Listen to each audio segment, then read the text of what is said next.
We will call this meeting to order at 6:34. Beginning our agenda, we have our roll call. Senator Christian Arredondo. Senator Reed Blake. Present. Senator Akeem Brown. Present.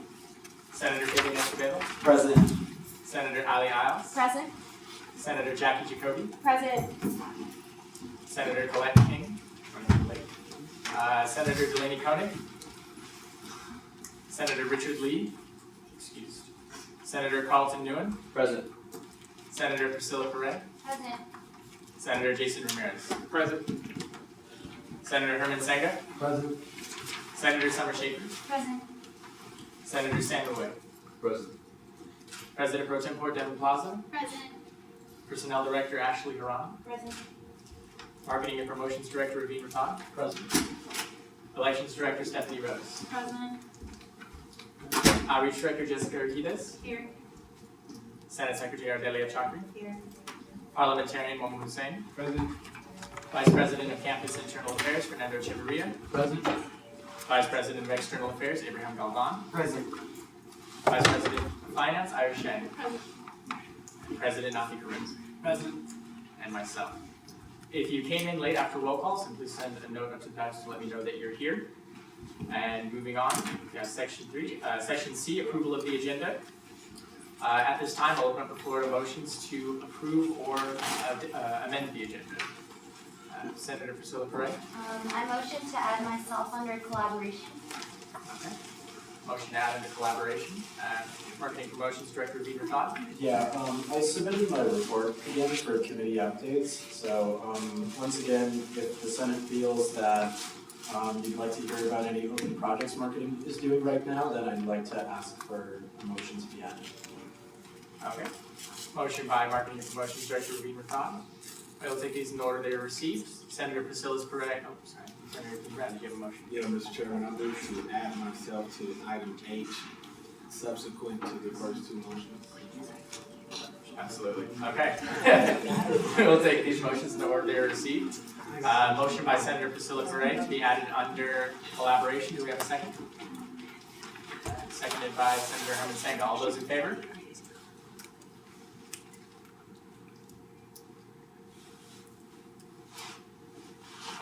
One more time. I'll hand it out. All right. All those in favor?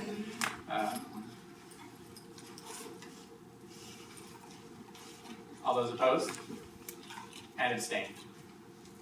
All right, at 14-1, that passes. All right, next we have a motion from our Marketing Promotions Director, Raveen Rattan, to be added onto committee updates. Is there a second?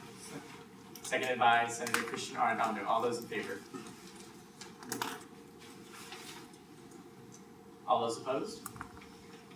And abstained. All right, by 15-0, this motion passes. And finally, we have a motion by Senator Akeem Brown to be added under collaboration. Is there a second? Second. Seconded by Senator Christian Arredondo. All those in favor? All those opposed? And abstained. All right, by a vote of 14-1, 14-0-1, that passes. Oh, 13-0-2, I'm sorry about that. 13-0-2. Okay. Moving on. Vice President Galvan. Yeah, Michael, I just wanted to say, I think if you receive any requests for reports or whatnot ahead of time with sufficient notice for you to put on the agenda, I think it would be beneficial if you could just place them on the agenda. And the reason why I say that is because it seems like the Senate has expressed interest in hearing reports from officers. So it just seems to me that it's generally a waste of time for us to have to make those motions and then place on the agenda if it's something that can be done ahead of time. And I recognize that you have said that you would rather stay within things that require action on the agenda, but there's been plenty of times when things have been placed on the agenda that have been really good for students to hear and for the Senate to hear, like for example, the State of Association addresses that Nafi has made that haven't necessarily required any action, but that wouldn't mean that they're any less, valuable to the Senate meeting. So that's my take on it, and obviously that's just a comment that I have for you to consider, but just because I'd rather not see this coming up every single week during the meeting. And if I have a report to make, I would feel much better knowing that I'm able to place it on the agenda without having to go through the Senate every single time. Oh, thank you, Abraham. Okay, moving on. Section D, we have approval of the Senate minutes. As always, I'll pass them around, we'll read through them, and then sign off on them. Okay, next, on section E, we have our ex officios. If there are any ex officios in attendance at this time that would like to report to Senate, please step forward and state your name for our minutes purposes. Oh, yeah, you go first. So polite. Hello, everybody.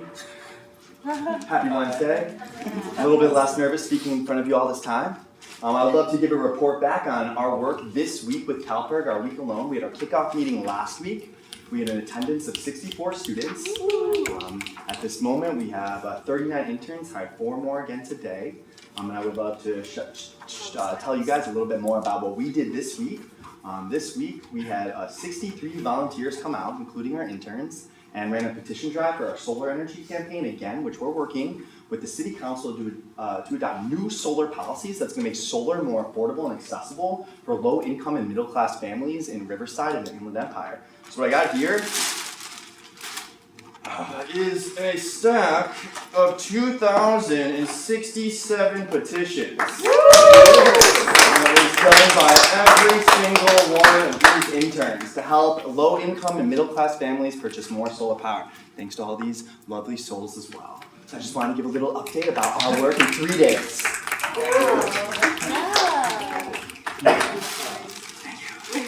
Thank you, Jay. Were there any other ex officios in attendance? Hi everyone, Courtney Parker from RHA. I of course a little bit longer this week, hence why I brought my iPad. So last week we did elect our AI building president, so our cabinet is full again, yay. Her name is Ari, she's great, training her myself, so I'm bringing her up to speed on everything RHA and Res Life staff related, so that's going really well. Last weekend we actually had the really great opportunity to host a mini conference. Yeah, you can call it a mini conference. It was called California Convention, or CaliCon as we named it. We actually networked with 3 different universities, Cal Poly Pomona, UC Irvine, and UC San Diego. And it was more of like a networking kind of conference just to see how each one of us runs our own Res Life student government type of thing, because not everyone has RHA, it's different other places. So that was an all-day Saturday kind of thing, so it was that. Dance Marathon, if you don't know what Dance Marathon is, that's going on this Saturday. It's a fundraiser to raise funds for the Guardian Scholars Program, which is to send foster youth to university. RHA actually raised money through a Boba Tea House fundraiser last week, and that is going to Dance Marathon. So this Saturday we're actually going to be attending, and we're doing a flash mob there, so going, practice there, it's going to be cool.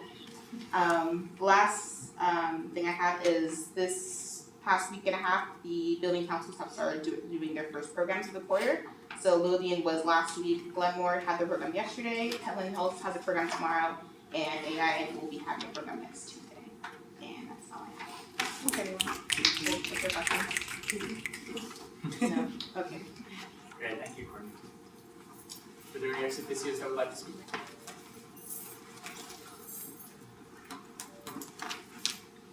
Hello everyone, my name is Suraj Haragi. As for CSP, we will be hosting our annual Fuego de Slam, and it'll be a bowling tournament next week, February 6th at 10:30 p.m. The registration deadline is going to be this Friday. It'll be $5 per team, and the registration fee is going to be $60. I heard some of you were trying to form a team, so if you show, we'll see you who win. I wrote down the address. It'll be in Brunswick Lanes in Moreno Valley. It'll be 24660 Semi Boulevard. And as for the price, you'll be getting t-shirts, a trophy, and baggy rights for a year. So all of you are invited. If you want to come. Yeah. Thank you. Any questions? Thank you, Margaret. Okay, moving on to section F of our agenda, we have public forum. At this time, we extend an invitation to members of the gallery who wish to come forward to present new business or ideas, anything actually that you'd like to send in. So at this time for public forum, I invite anybody to come up and speak. Okay, seeing no takers, we will move on to section G on committee updates. First, we have our legislative review committee. So at this time, I will turn it over now to our President Pro Tempore, Devin Plaza. Good evening, everyone. So tonight we'll be discussing the elections code. It's a bit of a lengthy document. Hopefully you all got a chance to read the updates that LRC, Stephanie, and Lori made. So I'll open the floor to questions on any updates, concerns. Yeah, so my concern with the elections code, they're very minor. So it's in relation to the posting policy. So something that I think would be really beneficial for us to do, I know that already in the elections code, we're reducing the number of posters in the hub to 2. I actually am of the opinion that we should reduce that even further to 1 poster per candidate in the hub. Just because I know that from personal experience of us trying to post everywhere, there were times when even our candidates only had 2 in the hub, and that's because we couldn't get all 3 up. Like, there's just not that much physical space. So even sometimes there were 2 and we saw how crowded the hub was. So I would rather us limit it to 1 poster in the hub per candidate. I think that that would saturate the hub even less. And I mean, I'm glad to see that there were even steps taken to reduce the number from last year. I just think maybe we could do a little bit more depending on what Senate feels. So that's that concern in regards to the posting policy. And then another, not so much concern, but rather question in regards to the banners. So it's being added into the elections code that there will be only a specific area for the large banners where those can be placed. So I was wondering if you could give a little bit of insight into that, because I know that last year we had the banners wherever. And I can see that being problematic, but I just wanted to know, because from what I understood, it's only going to be in Coastal Hall. No? 2. Okay. So can you just... Is it okay if I comment on that? Sure. Okay, so if you look at this portion, so something that I went through and I found in the code, if you look at item 6, section B, it's under the posting policies. If you look at number 3, it says referendum campaigning posting should adhere to regular campus posting policies. However, referenda posters, are allowed to 1 banner no larger than 20 by 6. So what I found out was that last year the elections code actually only said referenda could have that banner. However, when I went through the PowerPoints from the mandatory candidate meetings, I saw that parties were allowed to have banners. That was not actually in the elections code. So technically, parties were not supposed to have banners last year, but I do think that they were really beneficial, so I added it in. So it currently, with Senate's approval, it'll say, however, referenda parties and independent candidates are allowed 1 banner no larger than 20 by 6 feet within the campus area. So the same that happened last year. And then additionally, with the help of a hub, they have agreed to add 1 more party banner poster, if desired, up on the south end of Costo Hall. So this will only be, he gave me the measurement in inches. I think it was 155 by 73, which is about 12 by 6. So what would happen is I would give a deadline. Parties would turn in a banner to me that size, and then I would give it to the hub and they would raise it for them. Great. So parties will not have to partake in raising it. And since there is a policy against ladders, this way we can have party banners up on Costo Hall, high enough for everybody to see. So just to your question, there will be 2 party banners, or as in number 3, it can be a referenda party or independent candidate. Great. Just to clarify on that too, there's another clause we added in under that on page 15. So the 3 banner spaces are available for parties only, but all the other banners around campus are for independents and referenda and parties. Yeah, and it's first come, first served now, as you can tell. Summer? Oh, I had some points. Are there any more questions about those 2 points, maybe about the posting policies?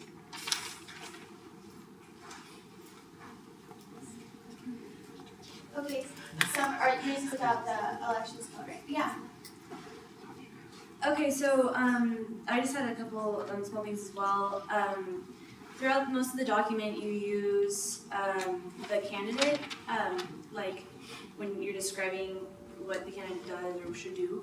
But there's some parts where you say he, she, and I would just like it if you changed it to the candidate instead of using he or she to, you know, and not use gender binary language. Also, I forget which section it is, I don't have it written down here, but there's a part where you talk about when the candidate is getting ready to run, how they need to know and read the section of the Constitution that describes their role. But I was hoping to also include that they read the entire Constitution before they have this position so that they understand the job in its entirety. So I thought maybe we could add that as well. Sorry, I'm looking for that part of the document. Towards the end. Yeah, you have to just to clarify for that, for the clause Summer's talking about, Stephanie added in a section that says in order to file for candidacy, you have to submit after you file for candidacy, you have to submit a form, signed saying that you read the bylaws for the position you're applying for candidacy for, and so now Summer, and it says elections code, right? Okay, and so I'm still looking.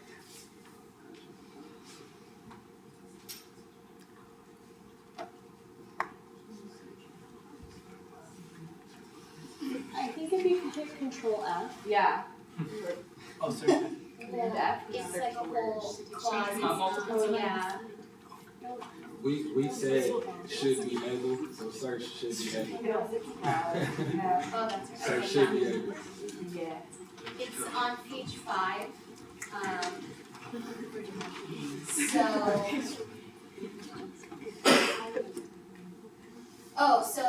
Well, currently it reads, all candidates are required to read the description of their position in both the ASUCR Constitution and bylaws.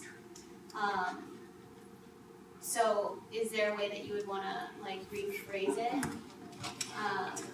It says, and should be able to comprehend and summarize the duties of their position. The top of Could you say it one more time? I'm sorry. Yeah, all candidates are required to read the description of their position in both the ASUCR Constitution and bylaws prior to filing for candidacy and should be able to comprehend and summarize the duties of their position. So all candidates are required to read the description of their position both in the ASUCR Constitution and bylaws and read the ASUCR Constitution prior to filing for the candidacy and should be able to comprehend and summarize the duties of their position. Is how I would rephrase that. I can clarify because Summer was explaining it to me before. What she's basically saying is where it says all candidates are required to read the description of their position in the Constitution and bylaws, she's asking if we can also include just read the Constitution in general. So they're required to read their position, duties, and the Constitution. Okay, so I'm gonna phrase it, all candidates. Yeah. I want to add to, I didn't catch this yesterday. See where it says and should be able to comprehend. So how about we take that comprehend out and put it up top? All candidates are required to read and comprehend the description of their position. The description of their position and the ASUCR Constitution.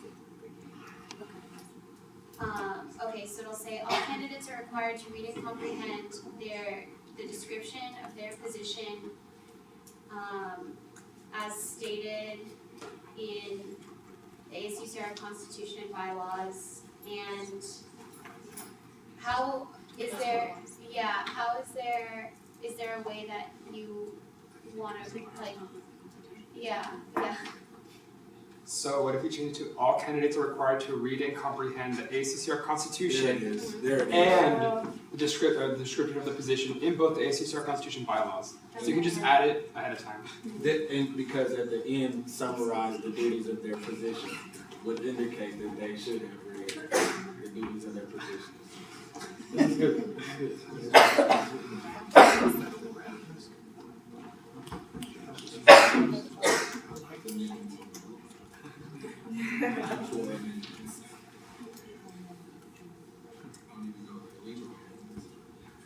Well, they have to be voted on.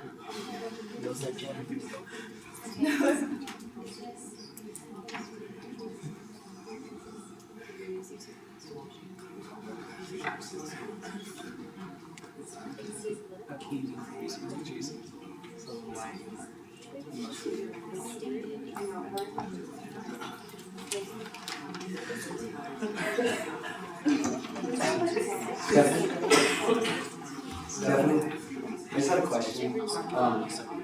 I know we're saying that all candidates are required to read this, but is there going to be any mechanism in place to make sure that they are, or? Okay. What I planned on doing was, I haven't actually typed the form yet, but I planned on typing something up where it's very simple, but candidates have to sign it at the mandatory candidate workshops. I'm gonna present it to them then, and they have to return it to me agreeing and signing that they read it. It's the only thing that I can really do to hold anybody accountable, except for their word, is just them signing to say that they read it.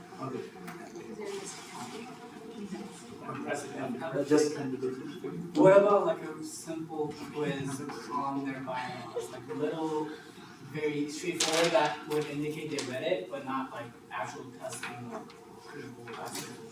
Does anyone else on it?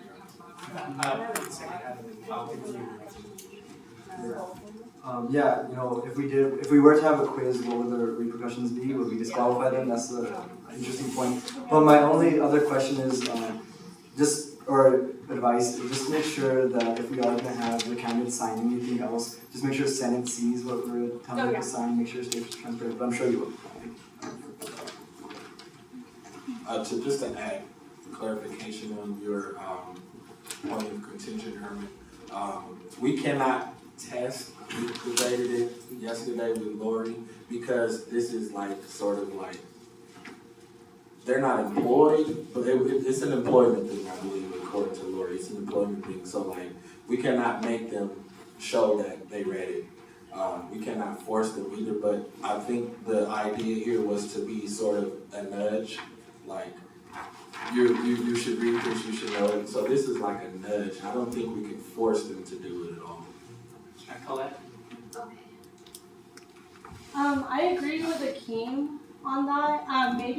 Maybe stating that candidates should have read the bylaws before attending the meeting, rather than providing them a pop quiz on what they do. So that way it's slightly ambiguous, but they read it. So this goes off of what Akeem was saying, and this is what we discussed in LRC on Monday. If a candidate later on were to violate any part of the elections code or anything like that, they previously signed this document saying that they read all of these things. So we have on record their signature, basically. So there's not really a method that's going to test them, but if something were to happen and you're like, oh, I didn't sign up for this, or I didn't know this, we have their signature. President Allen. Okay.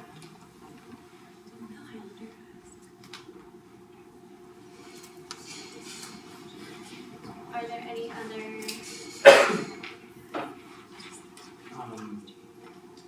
For item 5, the last thing in item 5, I believe it's page 15. Number 3, it said campaigning is not permitted within the ASUCR office, and then subsection 8. I was wondering if this includes party shirts with prominent logos, because I feel like other items are fine, but when it's big t-shirts, it really detracts from the vibe in the office. Yes. Yeah, we discussed this as well in LRC. The way that I feel is the ASUCR space and the Senate Chamber are student-funded spaces. Therefore, I don't think it's appropriate for any campaigning to be going on in these spaces. Shirts, flyers, anything like that included. It should be just a neutral zone.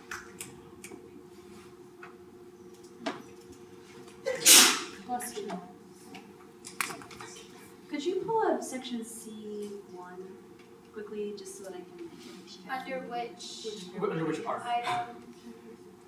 Is it the one you were discussing earlier? Yeah, Um, I just wanna see it so that I can. Is that page 5? oh, is it, The one that is discussing housing in relations to. oh, this one.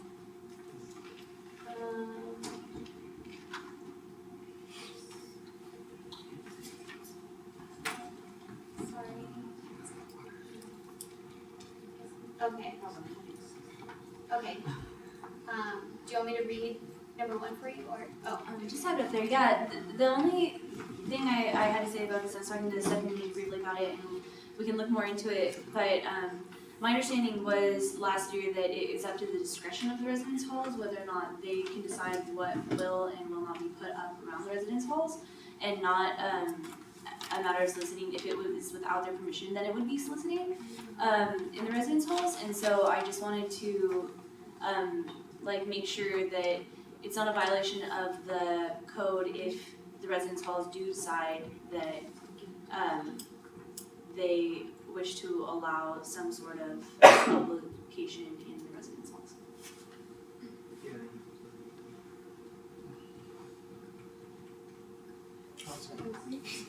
I think no soliciting just means no soliciting. Like, even if, for example, the RA said it's okay, it's actually their job to say it's not okay. Is that what you're referring to? No, I'm not referring to the RAs, I'm talking about, the head, like the residential. Oh yeah, they're not allowed, period.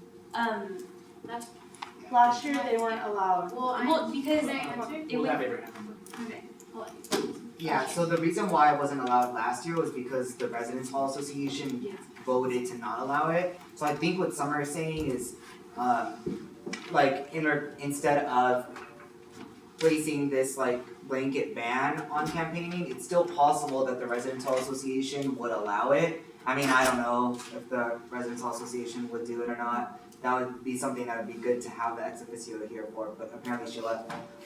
So I think what I'm saying is there could be the possibility that RHA would allow it. And in that case, would something like this conflict with that? It would. So I think what Summer is saying is asking if we should have this in here, or instead we should substitute it for something more along the lines of whether the Residence Hall Association allows it or not. I personally believe that that would be something more beneficial. That way, if the Residence Hall Association does allow campaigning to take place, then at that point, it would be up to them to really set what standards or what guidelines campaigning would take place in. If I'm correct, actually last year, now that I'm thinking about it, they didn't outright ban it, but they did something about whether like it had to have the RHA, and it was about the ASUCR or something like that. It was just something that the parties weren't willing to do, but so that's the point. This clause was in there last year. Yeah, I don't know why, because I know Chris went to RHA, so I don't know why he would have this in here. I don't know. Okay, Jessica, Colette, Fabian, and then Jason, and then Delaney. Yeah, I just wanted to kind of piggyback off of what Abraham had mentioned about RHA, because I remember like our freshman year, they came and they spoke to us when I was a part of RHA, and we voted that it was allowed to have them come and campaign. And I think it opened up a lot of opportunities there, and that's when I first found out about ASUCR. And I think if RHA is given that opportunity to vote yes or no to allow campaigning, they can set their own restrictions as opposed to this kind of like being there. But if you mentioned already that it was already in the bylaws, would RHA, no matter what, it would be conflicting if they vote under or not. I think maybe it's option of changing the wording so that way it's under the discretion of RHA, or it's kind of like in agreement or after a conversation, so that way it's just kind of like an understanding of both parties. Okay, great, thank you. Colette? I'm just curious as to why, I think it's a good idea that we should talk to RHA, or Stephanie should talk to RHA about doing this. I'm just kind of curious why like housing would let us like campaign when they don't like let us go in there to register students to vote. So, unless you, okay. Well, I mean, they're like supposed to let us in there to do voter registration. That's not always like, they don't always do it very practically, or timely or efficiently or a lot of things, but, that's, I can't say much about that, or I won't. So, you know, I think it would be up to RHE's discretion as to like how we would do that. I know that, for example, for voter registration, something that we were able to do was, for example, table out there. Maybe instead of, it would, like, they could really decide on like a number of possibilities. Like maybe they would only allow elections committee in there to like, to inform students about elections, but not necessarily to campaign. Like there's a variety of things that they could possibly decide to do. Like maybe they would only allow posters in like main areas or campaigning in the, or tables in front of the restaurants by parties. I don't know what they would decide to do, but they could decide to do a number of those things that don't conflict with what they regularly do anyway. Oh, okay. So. Okay, thank you. Yeah. So I was president for RHA for Putnam Hills for 2 years. That's where this discussion came up more than once. And our main concern was just that basically like the RAs and the PCs have like their posters around like the buildings and stuff, and so allowing campaigning to go on is just gonna like take the space that could be used for the RAs. Also, the students will, like campaigning, the students are gonna like come and listen to it like on campus, and so that's kind of like their living space, and they want to like be away from that. And they don't want people to like come, like knock on doors, telling them about like the parties, about like the candidates and stuff. So yeah. Still open for discussion. Jason? So, I would like to make a suggestion in the wording. If we change it to at the discretion and at the discretion and extent of RHA, comma, candidates are not allowed to campaign in residence halls. That way it gives them like, they can pretty much decide if they want it there or not and how far, but the default would basically be it's not allowed. So if they would want to change it, they could, but they don't have to. So if they decided to meet and say, hey, you know, we want this but not this, they could bring that up. But this would be the default. Sorry, could you repeat that again, just for So I guess like two things, either at the discretion of, like what Jessica mentioned earlier, at the discretion of RHA, candidates are not allowed to campaign, whole thing there, or at the discretion and extent of RHA, candidates are not allowed to campaign. That way they have like free rule over what they really want to do, but the default would be this. But it would ultimately be up to RHA if they wanted to change it or not. But that's just a suggestion, because you guys are doing a lot of talking. Okay, we'll get through the speakers list, be able to return to it. So I'll make sure to be able to return to that point. Delaney, you're next to the speakers. I was gonna make another suggestion as far as wording. I think we should still stick with the fact that RHA should deliberate on each of those items mentioned in the last sentence individually, because like Fabian was saying, like, and other people, the outreach events are a great idea, but for example, if RHA isn't comfortable with posting or door-to-door sales or distribution of flyers, if they're not comfortable with one, then they can prohibit one and they don't have to prohibit the entire thing. And that might provide a useful workaround just as far as revenue goes. Senator Key. Yeah, I was thinking another change to language, something along the lines that we, for example, candidates are not allowed to campaign. Is that a definite fact? Like, does housing say candidates cannot campaign, or are we going off the solicitation policy? And if that is the case, then why don't we just say campaigning in residence halls has to comply with housing policy?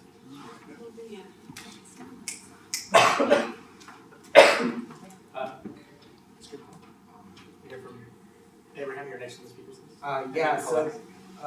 I think any thing like that would be good. Anything, I was thinking something more along the lines of, just, you can add a clause under it, or below it, or whatever, just saying that, the Residence Hall Association can choose to waive this requirement to whatever extent it decides to, or however you wanna word that.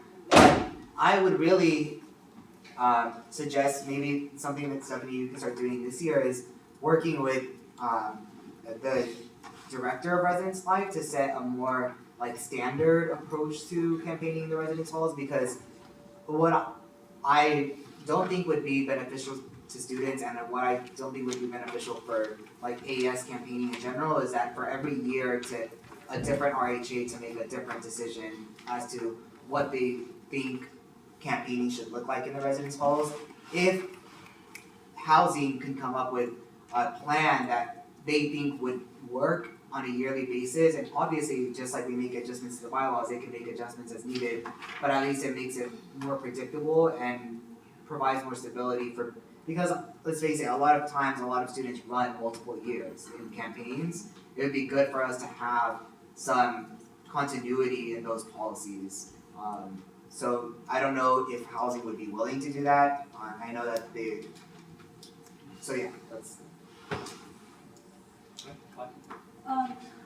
I don't know if this was just mentioned because like Residence Hall is a huge hotspot, but I didn't know if you'd want to change it to campaign and housing, because there's also campus apartments as well, and also RHA is, there's a CARA, that's like an that's like the RHA of campus apartments. So I don't know if you just want to be a little more specific on that, because people can like raid family housing and like try and make it vote as like a loophole or something. Senator Summershaker, what is it? Past names already explained that. Okay. And Lady Isabel. Yeah, just piggybacking what Abraham had mentioned before, I don't think it should be the discretion of RHA, because then there could be a year where the majority of the people running at in that party is like RHA or like housing related, and then they get an advantage. Yeah. Senator Kimbrell. Yeah, I would suggest that we reach out to Andy Plumley, who's the director of housing, and ask him to weigh in on it in respect to what the current housing policy is, and in respect to what we're trying to accomplish to protect students' privacy in the residence halls. Basically to find out, would they make a provision like, okay, this is acceptable campaigning versus this is not. But he's pretty accessible, he's pretty open to student initiatives, and so I'll talk to Stephanie afterwards and we can put together an email to him tonight and get an answer, hopefully by tomorrow.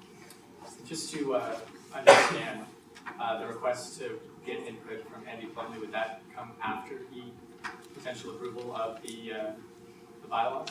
We would have to, if this is gonna be a sticking point for tonight's purposes, we would have to amend. But going forward, to expand on what Abraham was saying, we need to have a set precedent from housing. But for tonight, we need to work on amending this language so we're not imposing too much restriction on free campaigning. Senator Galecki and Senator Summershaker. Okay, I'm sorry to keep pushing this, but I liked your first suggestion about just complying with housing policy. Let's do that for tonight. And then we don't, well, why would we need to send like an email to Andy Plumley if we're just complying with housing policy? Well, because, can I respond to that? Sure. Or we could talk about this later. It's honestly not that big of a deal. I could table it, but honestly, it's fine. Okay.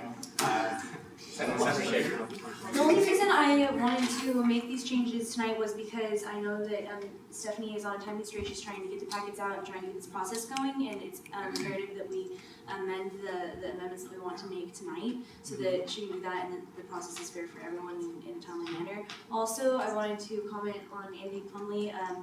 Andy Plumley would be a good go-to, but also Brenda Ice just got elected as the overseer of resident directors, and I think she would be a really good point person because she's new, she's open to new ideas, and she would probably have the most influence on this issue. So if you want to talk about that, we can talk about that later. And I also think if we're going to move forward with changing this legislation tonight, and if we can go to a vote if no one else wants to, that'll be shown in the vote, but I encourage you all to amend this in a way that makes it flexible moving forward with this code. So I would say maybe just including with the policy, we can keep the policy there as a fallback, but also including at the discretion of the Resident Hall Association. President Malcolm. Senator. So if we're going to change it to at the discretion of the residence hall, I would say that we should add a clause that says everything that's within the existing elections code still applies. Because 2-3 years ago, there was some kind of loophole where they didn't have any regulations at the UV. So that was controversial because at the UV, the elections code didn't apply. So then at that time, you weren't allowed to laptop, or then people were laptopping at the UV. So regardless of what the housing is going to rule per their regulations, our regulations should still apply at housing. And last, Senator. I would like to offer an amendment to say that candidates campaigning in campus housing or residence hall shall be within the scope of current housing policies. And that it's pretty general, it's pretty flexible. If we say just within the scope, because that means that it has to be within the scope of existing policy and the elections code. And that way we can get these bylaws passed and we don't hold up our elections director any longer. And we can still find out later on down the road to get housing to sort of give us an idea of what would be considered campaigning versus not. For this to be a friendly amendment and skip a vote, it would require unanimous consent and, of course, approval from our elections director.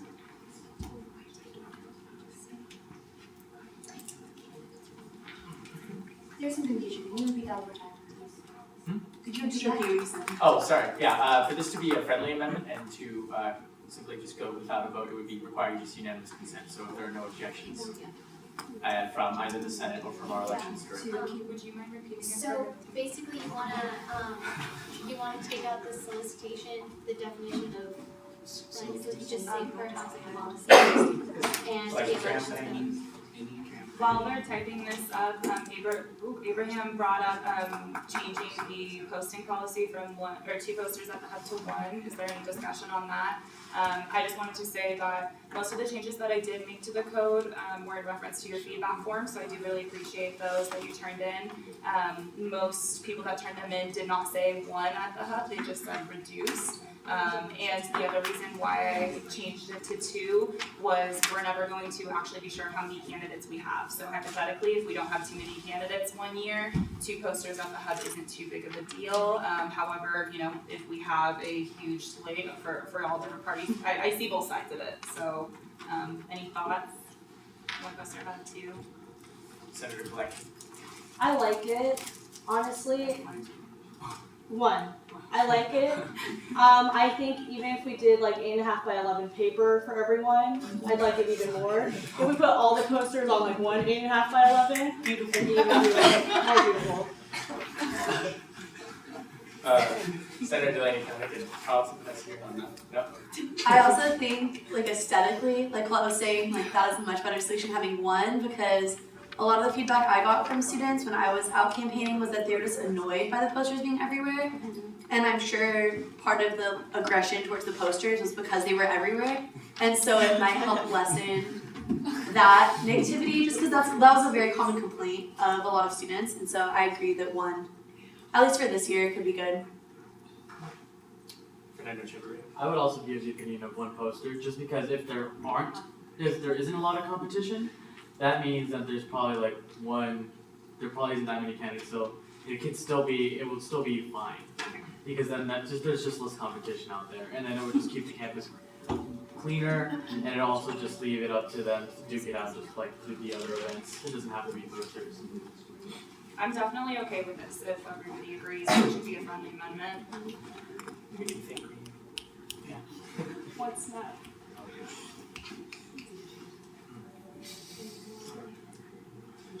Would you be able to read out the wording so we will amend it on the minutes purposes? Oh, yeah, okay, let me, so the whole number 1 is gonna be it's gone, and instead it reads, any campaigning within on-campus housing and residence halls shall be in compliance with the current housing policies and the elections code. And then any violation to these rules shall be subject to investigation and may result in direct expulsion from the election.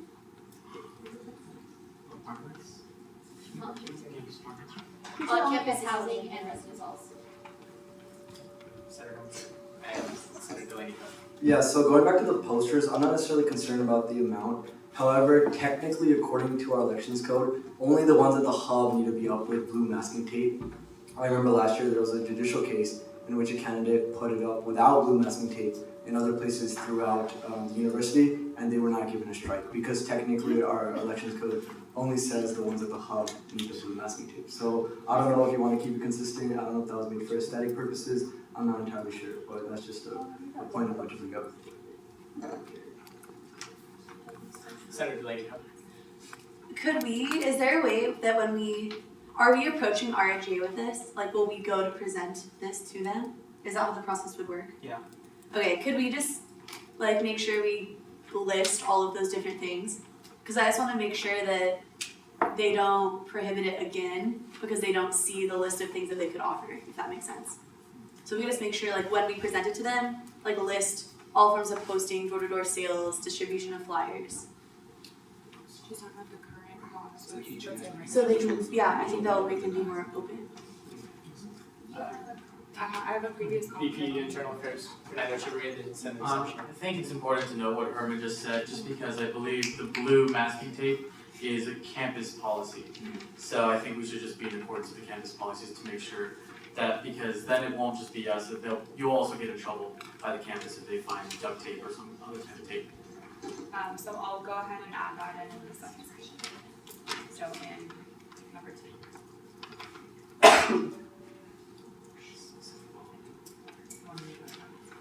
Okay, so in number 2, other than in the hub, referendums may display up to 10 posters in size on exterior brick surfaces of campus buildings to inform students. Each candidate is allowed up to 3 3x5 posters in addition to the hub on exterior brick surfaces of campus buildings and must be adhered with blue masking or painter's tape.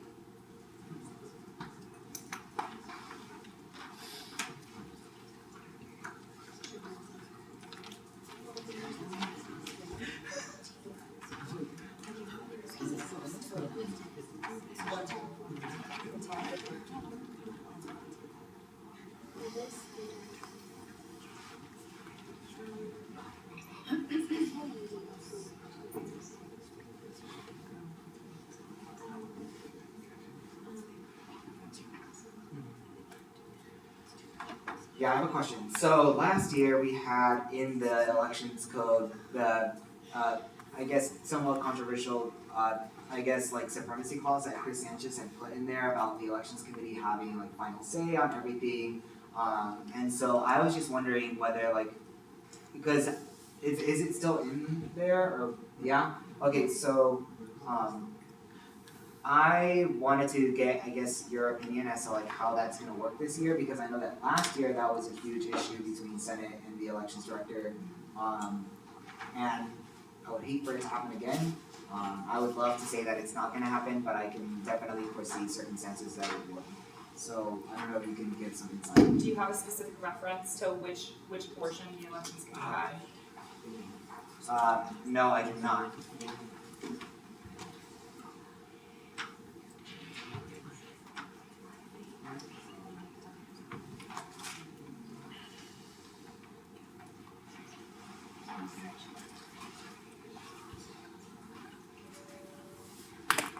Sorry, it's fine.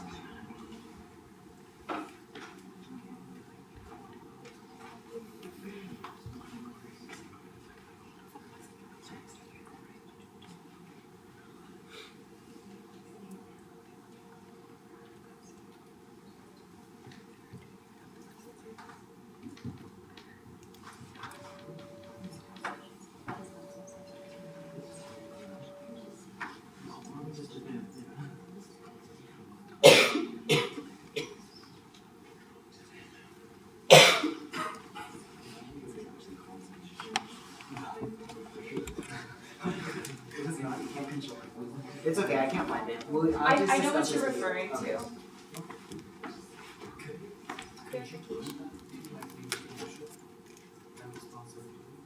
No, I definitely should see, but I'm just trying to find it. It's not under committees.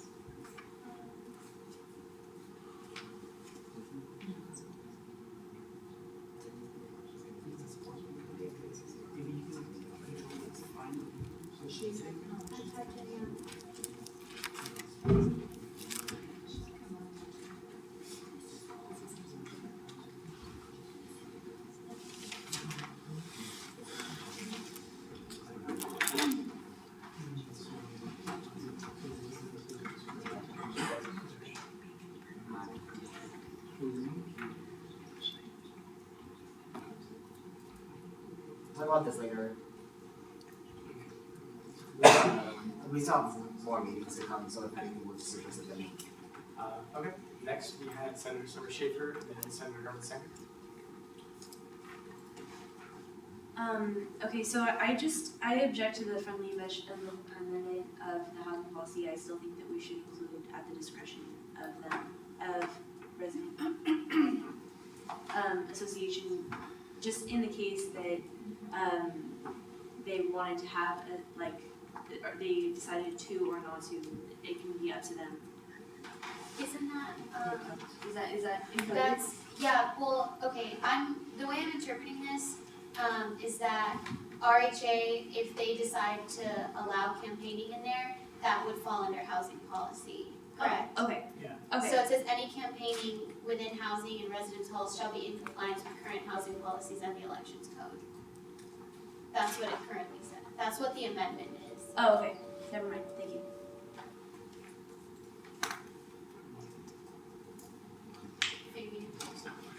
Oh, sorry.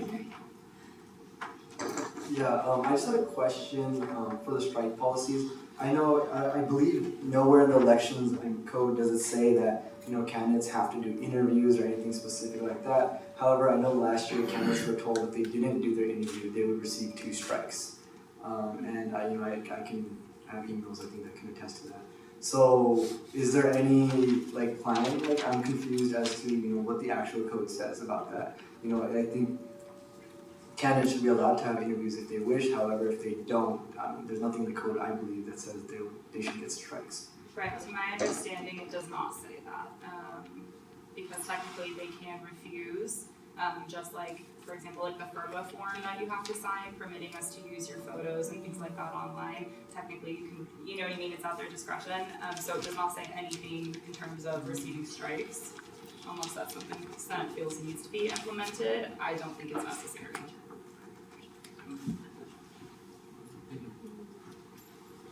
And David?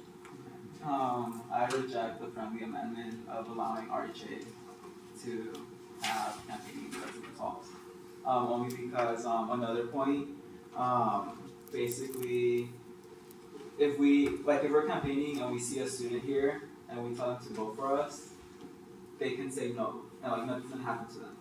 But if I'm an RA and I tell my resident, oh, vote for me, I feel like the resident's gonna feel obligated to vote for me, just because I have power to write them up, get them in trouble, and stuff like that. Or I could also easily, as president, RAs, they could do programs and call it campus involvement and just have everybody there vote for them.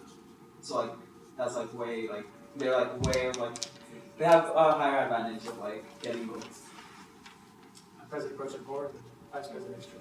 I think that's an argument that should be brought up with housing, that way, because I feel like we can't really enforce, we can obviously enforce under the elections code, but I think that's something that should be brought up within RHA, and we should still give them the power to decide. But then if we give them the power to decide, then they can always create a party where it's just them, and then obviously approve it. Well, I think that in that circumstance, that would be something that if a resident advisor or any RHA official or anything were caught doing something like that, I know that for sure would be something that would be actionable against your job, as in, like, I'm an RA, so I know that from what I've heard, you're not allowed to use your position as an RA for any other purpose than to actually interact with residents like how you're supposed to be. So I think there are mechanisms in place that would be able to address something like that. And obviously, we would all be able to tell if RHA has a party that they're running all their friends. Like, we can easily see that, and at that point, then we can just change the elections code. Or at that point, we can talk to housing admin and say, you know what, look at this is what they're doing. So I think there are like mechanisms in place in case any of those scenarios would happen. So I would hate to like exclude it altogether based upon something like that. Senator Keenan. Yeah, but the amendment that we offered already would cover that. It's just simply any campaign has to be in compliance with the current housing policy and the current elections code. So it wouldn't matter if it was an RA telling people what to do. Then if that was the case, they could be possibly violating their own policy. So that would be escalated to another matter. But in this case, making sure everybody is complying with the current policies that exist is what we're doing. We can't say RA otherwise, because I hope we don't have an RA that would do something like that, create and run their own party. But if we did, this amendment that we've already offered, they would be in violation of it. Senator Soshi. This is on another note, and I just want to thank Stephanie for like reviewing all of these changes and making changes that based off of the input that we gave her.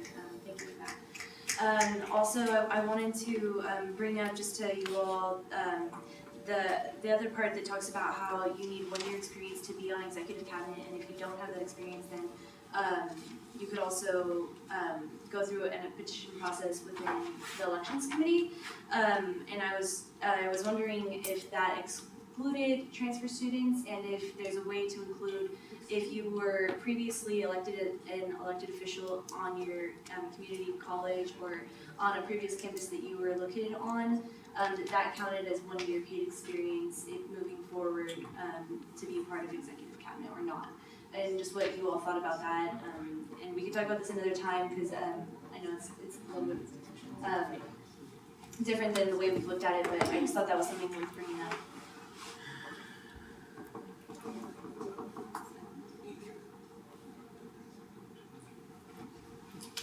Wait, can we scroll to that? Yeah, it's on page 3, section B, number 3.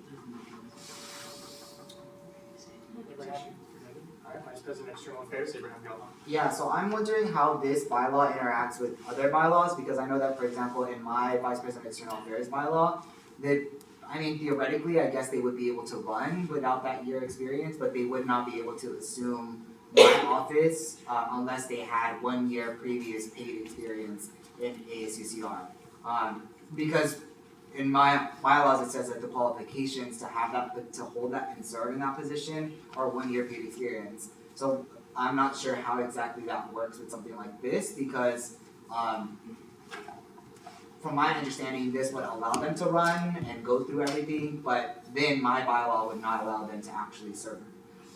So I don't know about that. And then just in response to Summer's question, I think it's always great for us to make it more accessible for transfer students, but I would say that the purpose of this specific rule is for people to have not necessarily knowledge as an elected official, but more so knowledge of AS as an institution. So I don't know if that's something to consider as well. So those two things, I don't know. I've had this conversation with the task force as well, and with all the transfers that I oversee and that I talk to. And I did bring up what Abe just brought up. It's not the fact that you know how student government works. It's about this specific student government. It's knowing the bylaws, knowing the regulations, who you're dealing with. It's all those different, knowing all the little ins and outs of that office that you wouldn't learn even if you were in office somewhere else, because student governments vary very, very differently between colleges, especially CCs, and then going to the university level. Like, it's very, very different. So it's very important that they do have that knowledge, and then it doesn't necessarily, they can go for an ECAM position, because obviously there's already a mechanism in place that they can petition. And then secondly, they can, as long as they come in as a transfer, because they still can be a freshman fellow, they can be part of committees and whatnot, and then they can ascend and they could logically go into an ECAP position or the Senate position. They just have to get involved in the first year coming in. President Matthew Karim. So, I've always felt some type of way about this because I do think that clause is exclusionary in the sense that that's why some years you'll have just one party with an ECAB and then another party with that doesn't have an ECAB because everyone that's in AS is just going to run and create their own party and that's it. So it's, in a way it's self-serving in my view.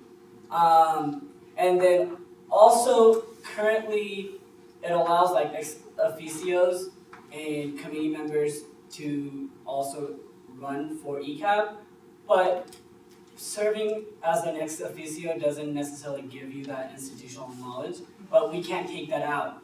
That's in the Constitution.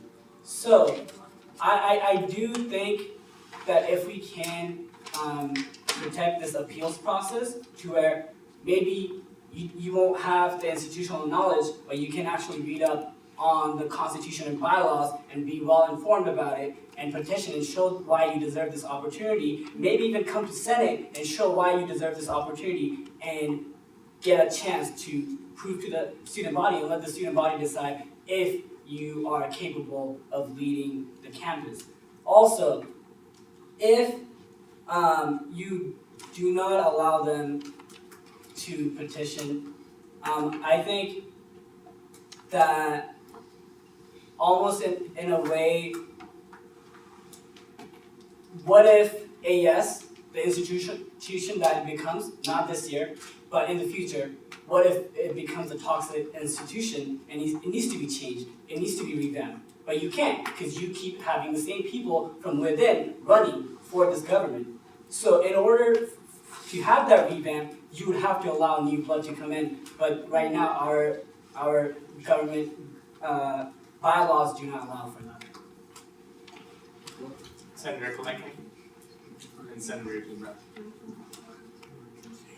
Okay. I was talking about this with Stephanie, and if AS is okay with this happening, I was proposing the idea that maybe we could have a different system for students who haven't been a part of AS to run in higher up positions, because I know that there is an unfair advantage. There's already parties that are forming because everyone inside AS already knows about elections, so they get the upper hand in forming parties. So I was discussing with Stephanie in the committee, and I didn't necessarily follow through with this, but since there is talk about it again, I think it might be a good idea that maybe there's a different process for students, such as transfer students who have not had the opportunity to be a part of AS, because I believe that AS is very exclusive, and a lot of students aren't even aware of what AS does. Says the Highlander, says some people on campus, but just a lot of students aren't aware because they're doing their schoolwork. However, I think that there should be a way for students who have had previous experience, not in AS office, but in other offices such as other internships, provide letters of recommendation from higher up, maybe professors or people they've worked with, to show that they are qualified working members. Because I think that there's people in AS who have had AS experience who don't do that great of a job, my opinion, not speaking for everyone. But I think that there's also people that haven't had AS experience who do a wonderful job. And I think we should provide more opportunity for people who haven't had AS experience to run in the elections in higher up positions, even president. Just a suggestion. Senator Ebrat.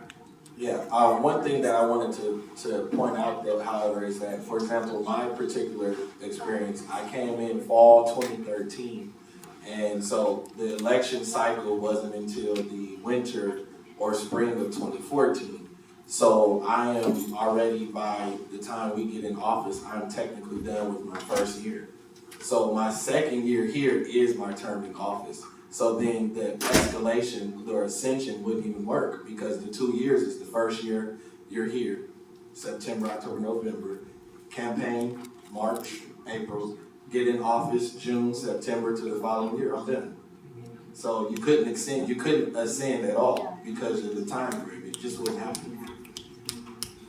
So I would definitely support something that would allow students who just coming in to get an opportunity to run. And also, I'm not sure, I would also like to designate one of these 15 seats to it as a designated transfer, the spot for transfer students, along with the task force. And just see what happens, but that'll be another way we can get students in, designate one of the 15 seats. Abraham Gambon, and then Senator Ramirez. Yeah, so I don't know if this is still to what extent we want to have this discussion today, or maybe if we're gonna have any. Okay, so looks like people will. So what I wanted to say was, I really would caution against getting rid of the 1 year requirement for executive cabinet. And the reason why I would say that is because from personal experience, I can tell you that even with all my knowledge of AS that I gained from being a first year fellow and from being on Senate, coming into executive cabinet was something completely different. You know, and if I had not, and maybe somebody, very possibly there could be somebody who would be able to handle this, it's not that they wouldn't be able to handle it, but it's amount of ease that you can do it with.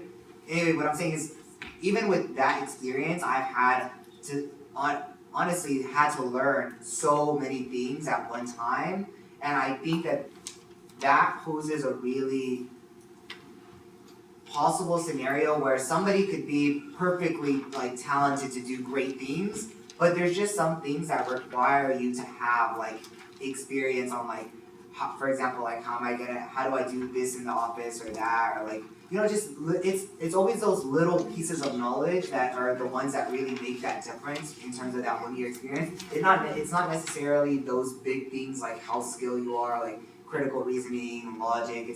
I don't think it's usually about those things that really would normally say, oh, well, that person seems like a great candidate. It's more so just the little things about the office that you gain while you're here. So that's why I actually find this favorable. That's why I left it in my, and I'm thinking of this especially from an external point of view, because from my experience, in order to be an effective vice president of external affairs, you better have had time out there and networking with other people from other campuses. You better have had experience with UCSA and what that's going to look like. So maybe that's why it's harder for me to conceive of it in different offices, but that's why I left it in my bylaw. And in my bylaw, it's actually, like I mentioned before, it's even more strict, whereas it's not even just a year experience, it's a year paid experience, because I personally don't think that you don't even get the necessary knowledge from just being an AS. You need to be an AS at a level that requires a certain amount of commitment. And to me, those are the paid positions.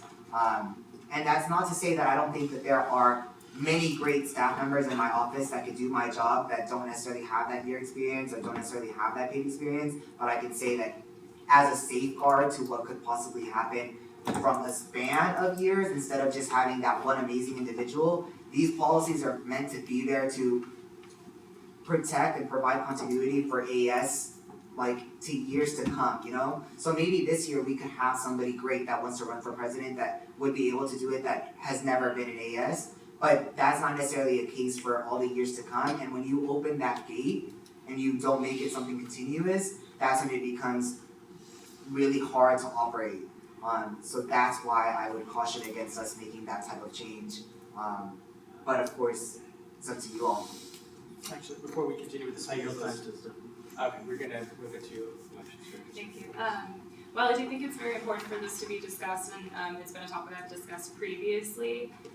It is written in our Constitution, so I just wanted to read that very quickly. So under Article 4, Section I, Qualifications, number 2, it says candidates for positions in the Executive Cabinet must serve in one of the following positions at ASUCR for at least 1 year prior to assuming office. And it lists ASUCR Executive Assistant, Intern Director, Executive Cabinet Member, Senator, Senate Staff Member, Judicial Council Member, and Senate Ex Officio Member. So what I would recommend is if you feel very passionately about this being changed, come to me outside of the meeting because there will be constitutional amendments that may possibly be on the ballot at a later time. But what this basically means is we can't change anything now. So while it does say ECAB must have 1 year experience in the elections code, the bylaws, and the Constitution must be approved in the actual elections. So. Thank you. Marketing promotions for Senator Jason Ramirez. Also, Okay. And final thoughts? yeah, I think that's great to go to the Constitution. But I'm just responding to a few of the comments. I think it's very important that if we don't already have like an administrative manual, how to run this position. When you get a car, they give you a manual to teach you how to operate the car, the ins and outs. But it's up to you to drive the car. But if we don't put you in the car to drive, you'll never learn how to drive. So if we come and get a manual, an employee handbook on how to run certain positions, I think that would help too. I do agree in protecting the continuity of the office and making sure we have individuals in there. But on a case-by-case basis, there may be some anomalies. And if there are, we should not deny them an opportunity based on the experience. We should provide them with every type of resource that they need to be successful in the position.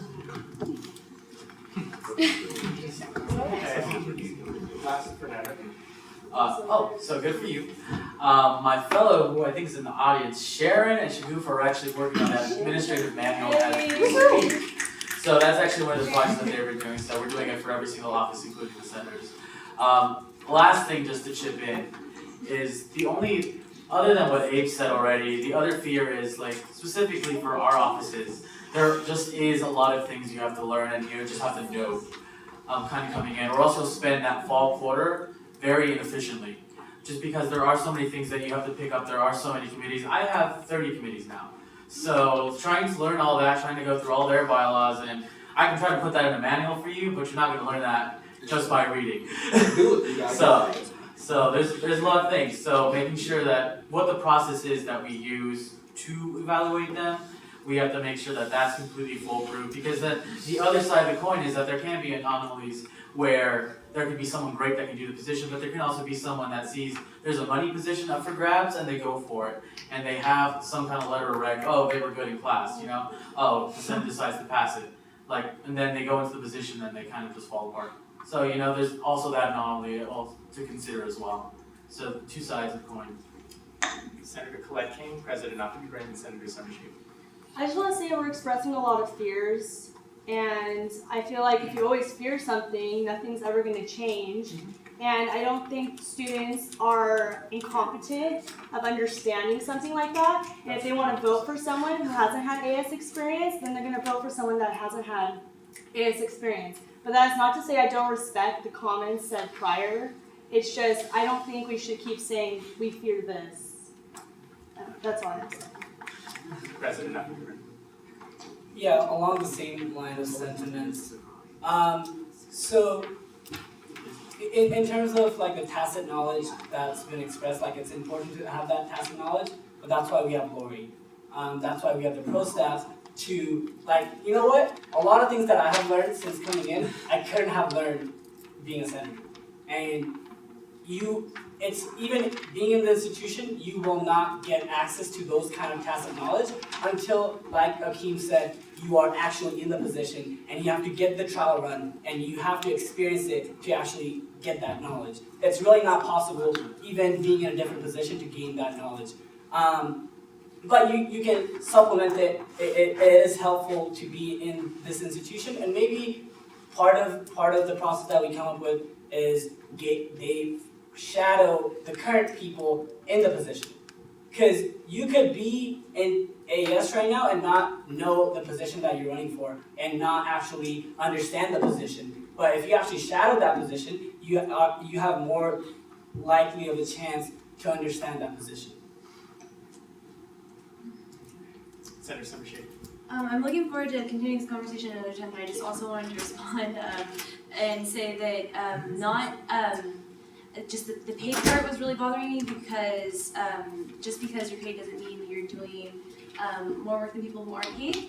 And also, I understand where you're coming from, where you like for the External Affairs Office, knowing the conferences, knowing about the structure, how for each position, there's something that you need to know extensively, but that doesn't mean that some students can't come in knowing about those or go to the conferences or be active in AS without being paid for 1 year. So if we included something along the lines of being active in AS, having leadership experience that includes working in student governments at your other institution, I think that would be sufficient. But that's all I'll say for now. We can continue the conversation.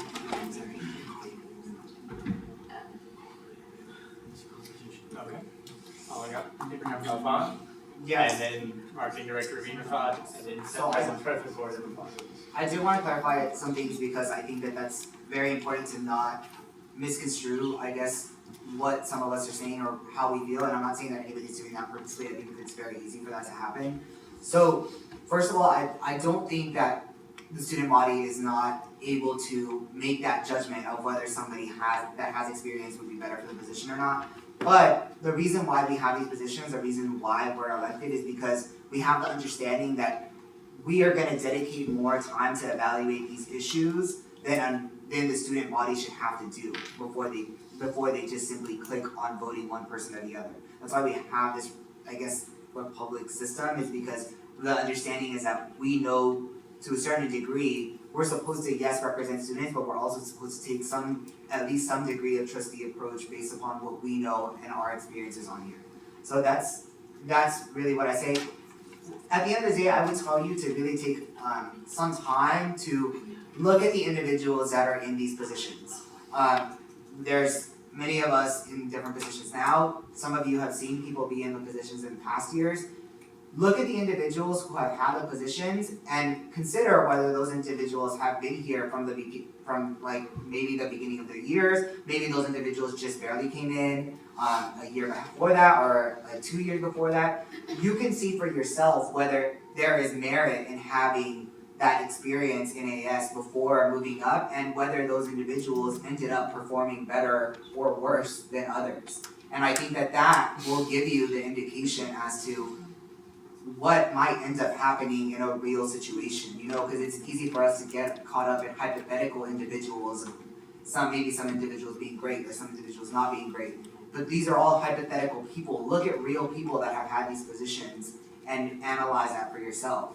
And I'm talking about not this year, I'm talking about any year that you look at, and also I wanted to clarify the paid thing is because I don't mean to demean any individual that does not have a paid position. I recognize that you can do more work as an unpaid individual. I was a first year fellow and sometimes I felt like I was doing more work than some of the senators, and I wasn't getting paid for that. I probably could have been on Senate, but does that mean that I necessarily have the institutional knowledge to be there? Maybe not, does it mean that I had the institutional knowledge as a first year fellow as opposed to the legislative liaison that was Kareem to run for Vice President of External Affairs?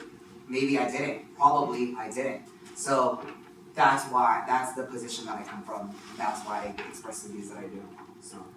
Before we move on, can I make a motion? I think this is a really important conversation to have, but like Stephanie said, this is a constitutional amendment, and I think this is a conversation we should have outside of the edits on the bylaws. So I'd like to make a motion to approve the amendments made and then approve the amendments that we have made unless there are further corrections. I'll second. I was going to say a point of parliamentary procedure. So the part that's in the Constitution Is it identical to what's in the elections code? Yeah, it's, As far as the wording goes, because that's very important to consider.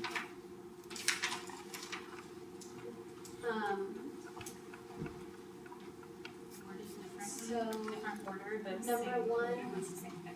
So, on the elections code, number 2 reads, So read the elections code, because I have the Constitution right here. okay, only candidates with the required 1-year ASUCR experience shall be eligible to run and take office in the executive cabinet. 1-year experience shall be defined as serving in an ASUCR capacity, including executive cabinet members, executive assistants, interns, directors, senators, Senate staff members, judicial council members, Senate ex officio members, student employees, and members of any ASUCR subordinate committee for 3 continuous academic quarters. A student may also qualify for Faculty of Finance, serving as an accounting intern or assistant for ASUCR accounting office for the same time frame. Thank you. Well, that's, it's almost Because identical. it doesn't to say the paid in the Constitution, and she didn't just say paid. So that's why I was Yeah.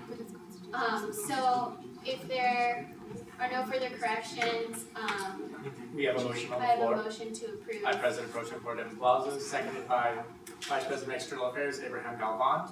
All those in favor?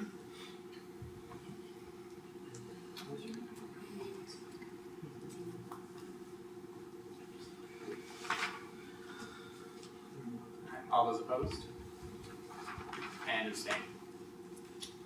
Okay, 15-0-0, this passes.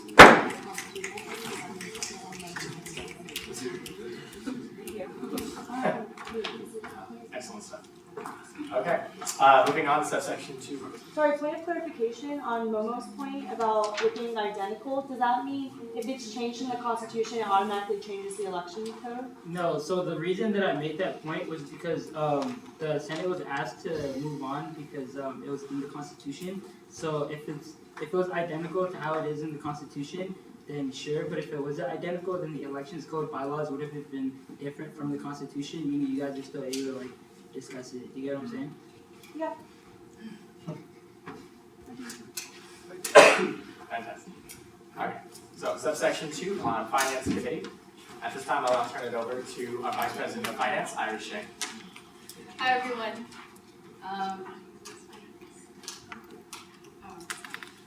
Okay, my report will be shorter.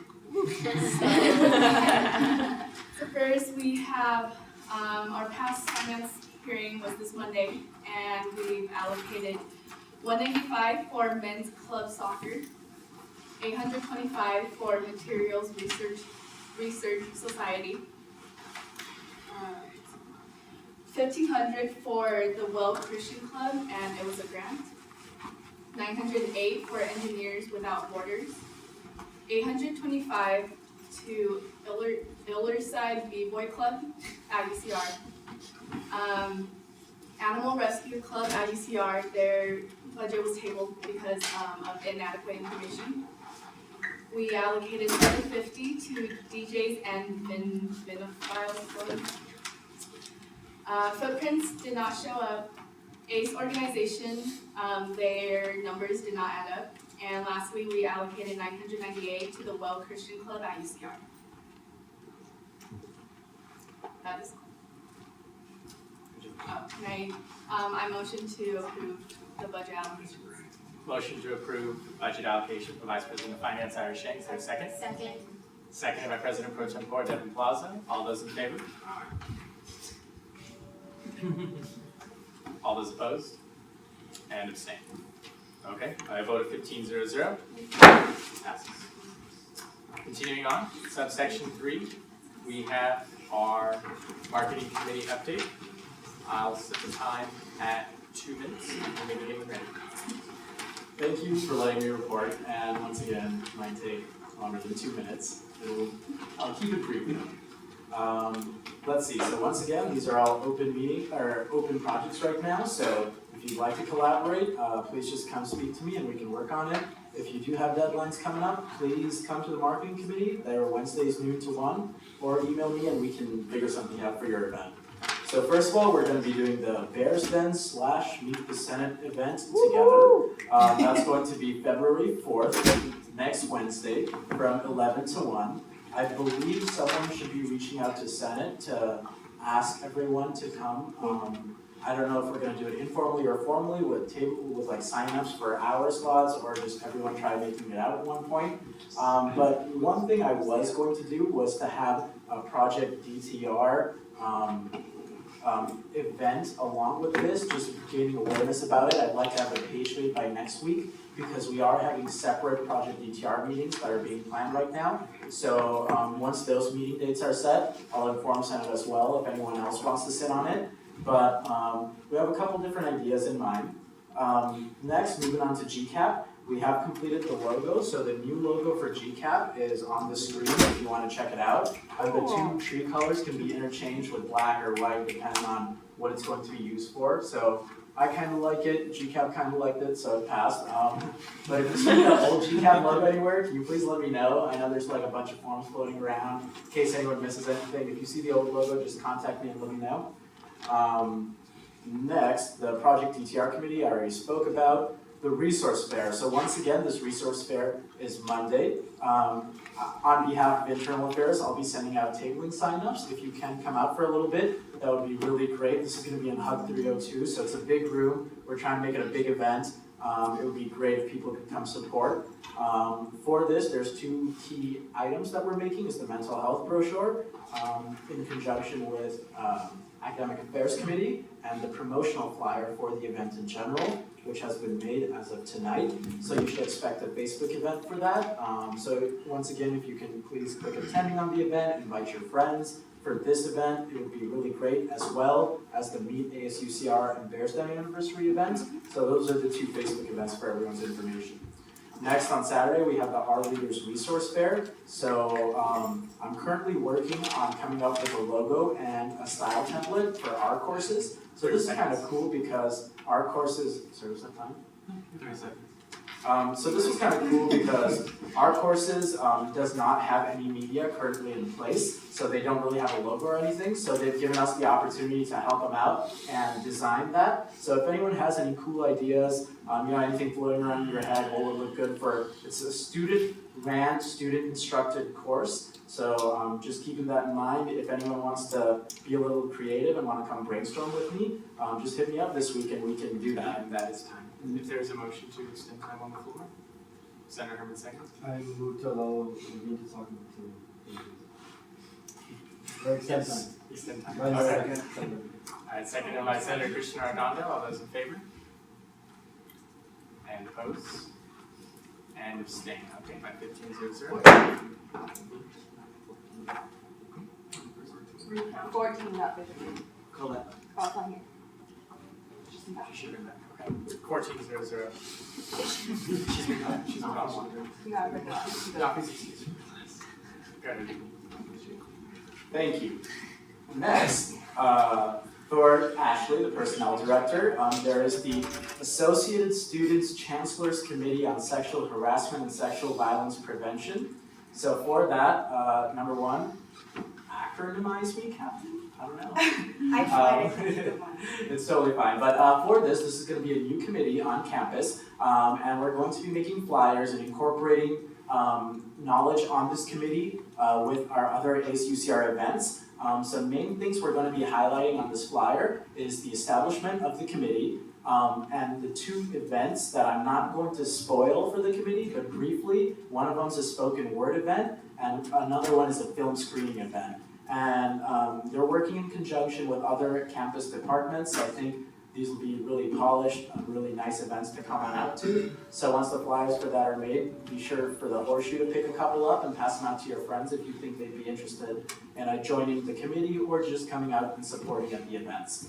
And last, this is pretty recent that I heard that there's going to be an elections video made. So I understand we're a little behind on the timeline for that.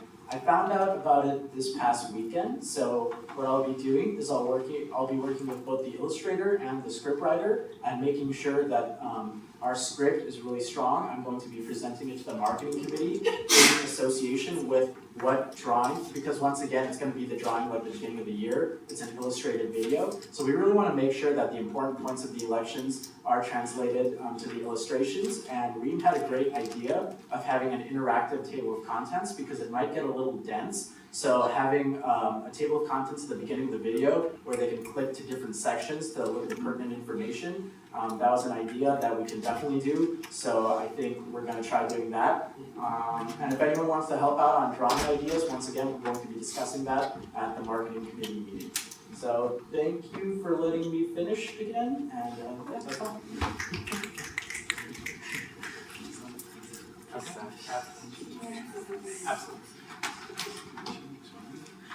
Hi, I just want to say something really quick before I head off to practice, but thank you, Dean, for mentioning those two events. The first two Wednesdays of February, I'm going to be tabling with my committee, and I only have 4 senators on my committee and about 5 other students.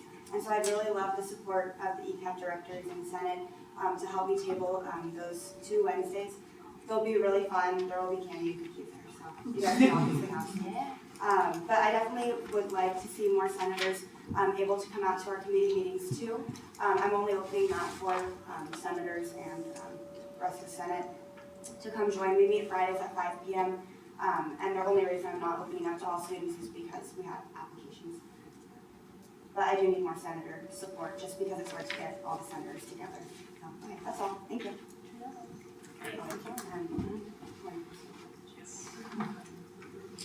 Okay, moving on with our agenda, we'll move on to section H, collaboration.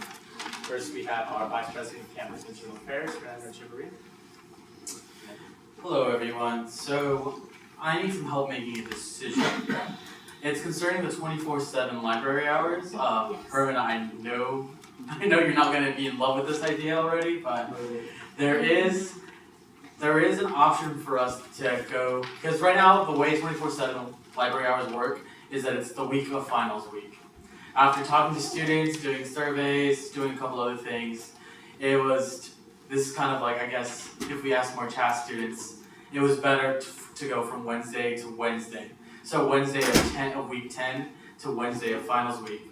Because most people start studying the end of week 10, and then the libraries are not open that long.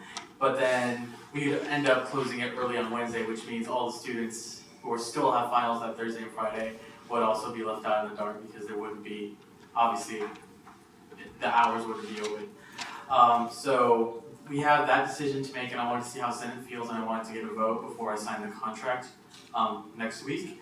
And secondly, I also wanted to see if you all would be open to also increasing the library hours, but just know that would mean money, and $3,000 to be exactly, because right now we pay $5,000 for the week in order to extend it to go from Wednesday of week 10 all the way up to the end of finals week, basically. It would be an extra $3,000, so in total it would be $8,000 to pay. So feel free to mention comments, how you feel, anything. Sorry, one second. Yeah, so as many of you know, Priscilla and I are working on a project regarding trying to open a 24-hour library all the time, throughout the year, and also, maybe that doesn't work out, a 24-hour study space. So my first question is, I don't know how I feel about the Wednesday to Wednesday. However, I believe if we were to implement that, it's only currently week 4. So I would appreciate maybe if a poll went out to the student body to get an accurate depiction of what they actually want. And also the other thing is I also asked Teresa for the budget on the library hours, and I believe it's $5,000 for the year that we spend. Yeah. So I personally would say that $3,000 additional dollars for 3 more weeks of 24-hour library is definitely beneficial for students. Yeah. And also, I do also believe that ASUCR pays for half of it and the library puts up the other half. So that's another thing to take into consideration, that it's technically $6,000 value that we would be paying half. Is that correct, Amanda? Okay, that's all.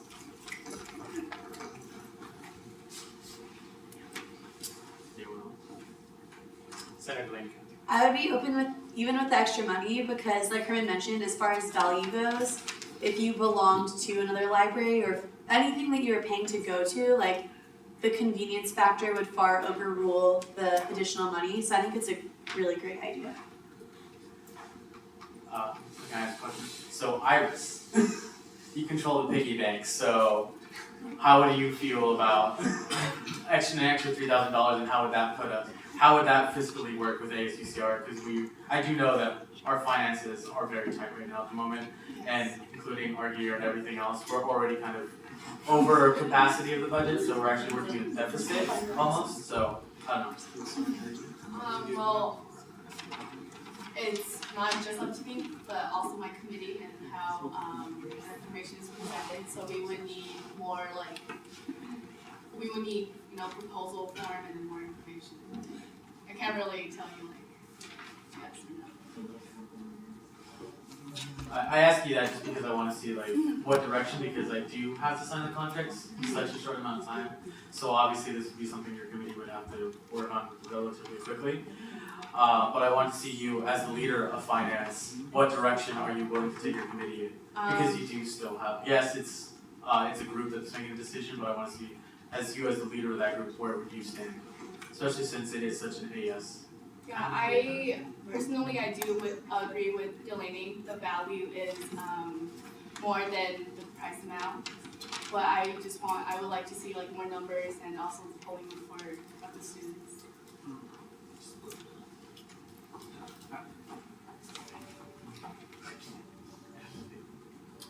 Was there any more senators who wish to weigh in? Senator Hermanson. Fernando, can you let us know what the time frame is that you have to make that decision by? I have about a week, just because we do have to pay them because of fall quarter. And then it just came up recently that I had to sign the contract, because I didn't even know before. Okay, but yeah. So then I guess the point of parliamentary procedure, is this at the discretion of finance committee, or could Senate say that they are willing to allocate $3,000 of ASUCR's? Senate would have veto power if, say, finance were to approve it and it came to Senate would be able to reject the spending of those funds.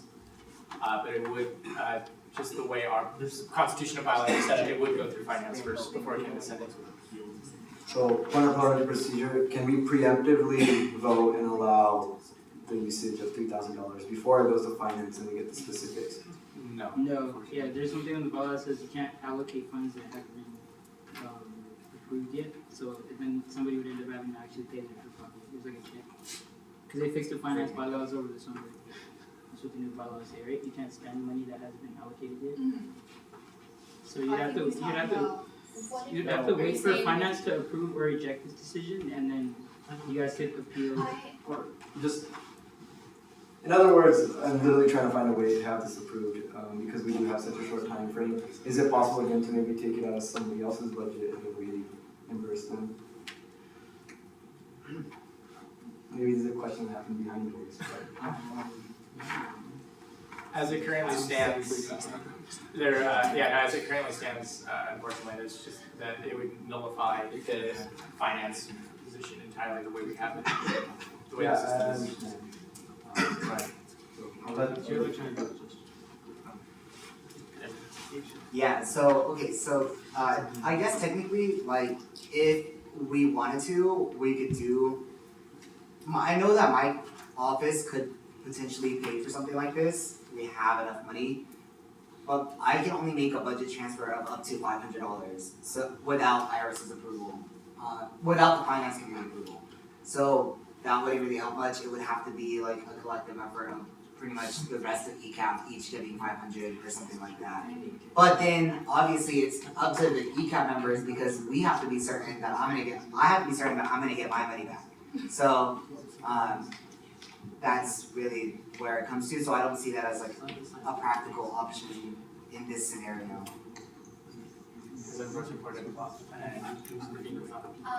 Okay, so Herman, correct me if I'm wrong, but you're basically just asking that we all vote that we agree with the finance allocation and then still leave it up to finance to decide whether to allocate the money, and if they allocate the money, we have already voted on it, correct?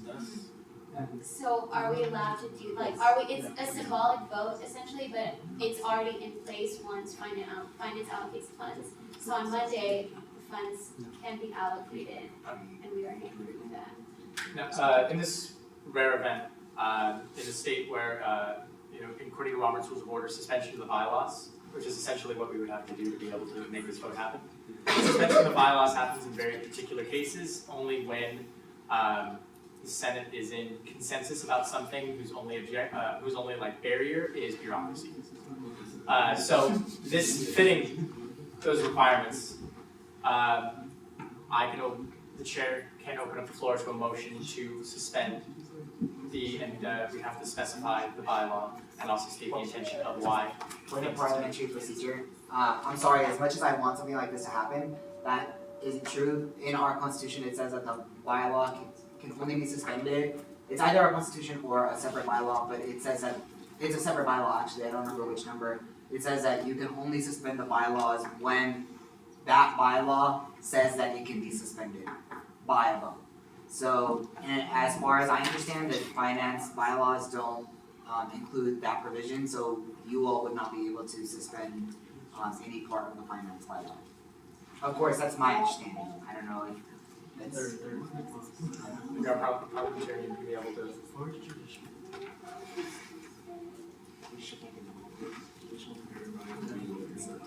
My understanding is derived from Robert's Rules of Order. So we'll be able to. According to Robert's Rules of Order, you can only do it in extenuating circumstances. But there is a clause in the Constitution that I'm familiar with. Okay, so we'll be able to resolve this.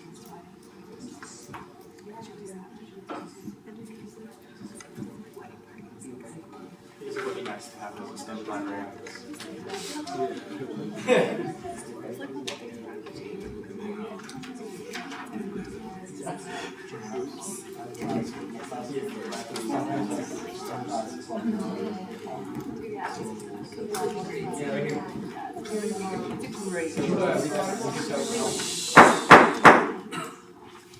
So under section 1.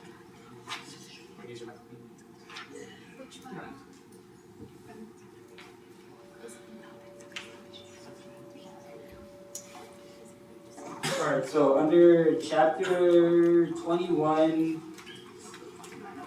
section 1, suspension. Unless otherwise specified in the text of a chapter of the ASUCR bylaws, these bylaws shall under no circumstances be suspended. And when such a provision is stated, the suspension shall follow only that said provision. So that pretty much means what Abraham said, you can't suspend a bylaw unless it says in that section of the bylaw that it can be suspended. And if you are going to suspend it, you can only suspend it when that bylaw says you can suspend it. It's in the bylaws under. So who would write a bylaw to get suspended in the beginning? So that's kind of slow. We gotta think about that. I'm not gonna write a bylaw. You can still suspend. Yeah, we could get suspended. That bylaw would have to be Right. But to be able to that bylaw, that makes you but that's up to you all to have a discussion if you want to get rid of that. Unfortunately, That should be that's a not constitutional the order, no section. No, that is.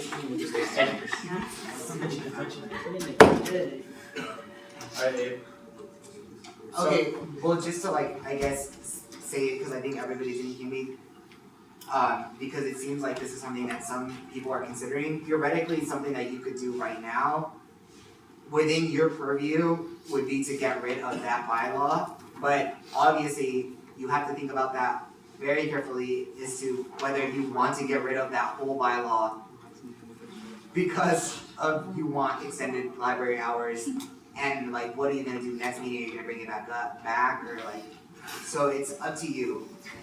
Actually, I know what you could do. If you really are serious about doing this, you could you could all vote to get rid of this bylaw, have that vote, and then move to reconsider as long as it's one of the people that votes for it, and put the bylaw back in place after you've already done it. That's up to you all. That wasn't mine. Well, as it currently stands, In section 2, can I continue to read section 2? Alright, so section 2 says that amendments to the bylaws. These bylaws shall be amended only after previous notice has been given, and then only by a 2/3 vote of approval by the Senate during a regular meeting and when quorum is present. The amended bylaws shall, unless otherwise stipulated, take effect immediately and supersede all bylaws previously approved. So because there's been no previous notice on this, it's not suspend this bylaw or strike this bylaw.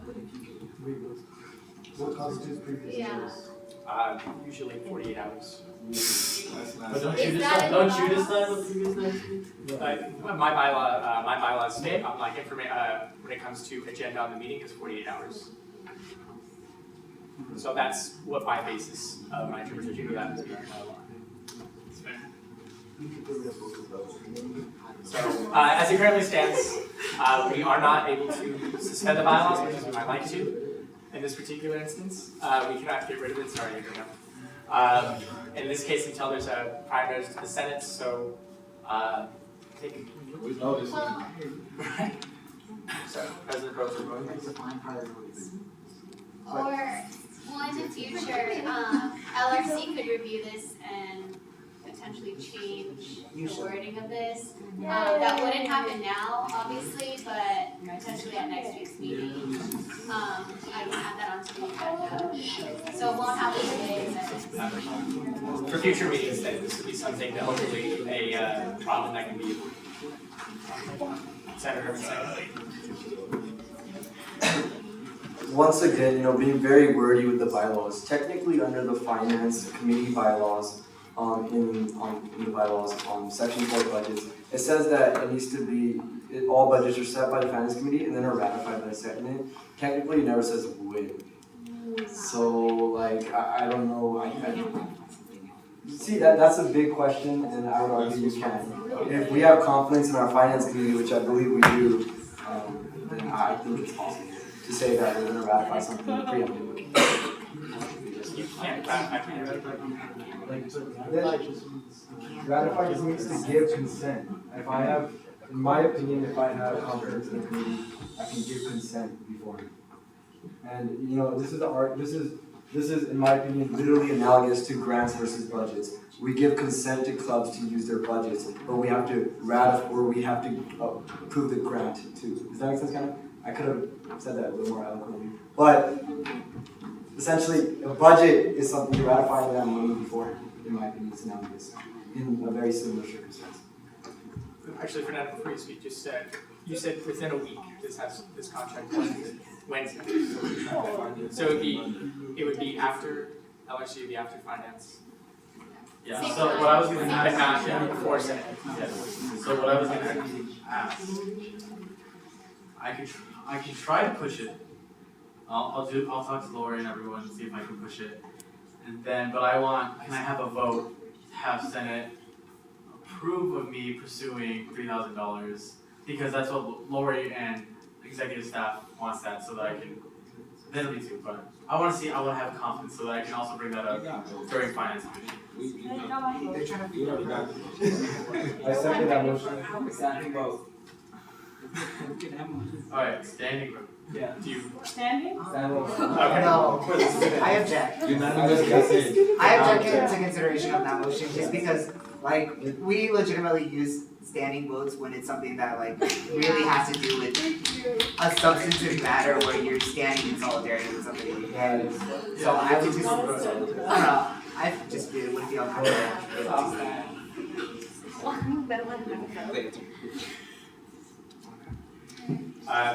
There is, if Fabian Escobedo withdraws. Oh no. Oh yeah, I withdraw. You withdraw? Okay.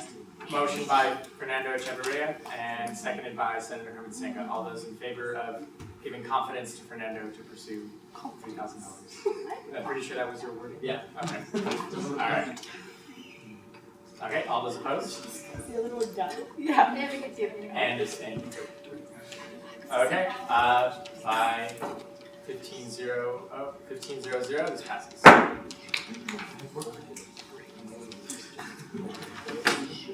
If there are no other points on this, then we'll proceed next with the next item on our collaboration.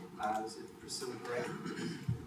Hi everyone, good evening. I hope we're all doing well. I just want to present a possible collaboration with The Well.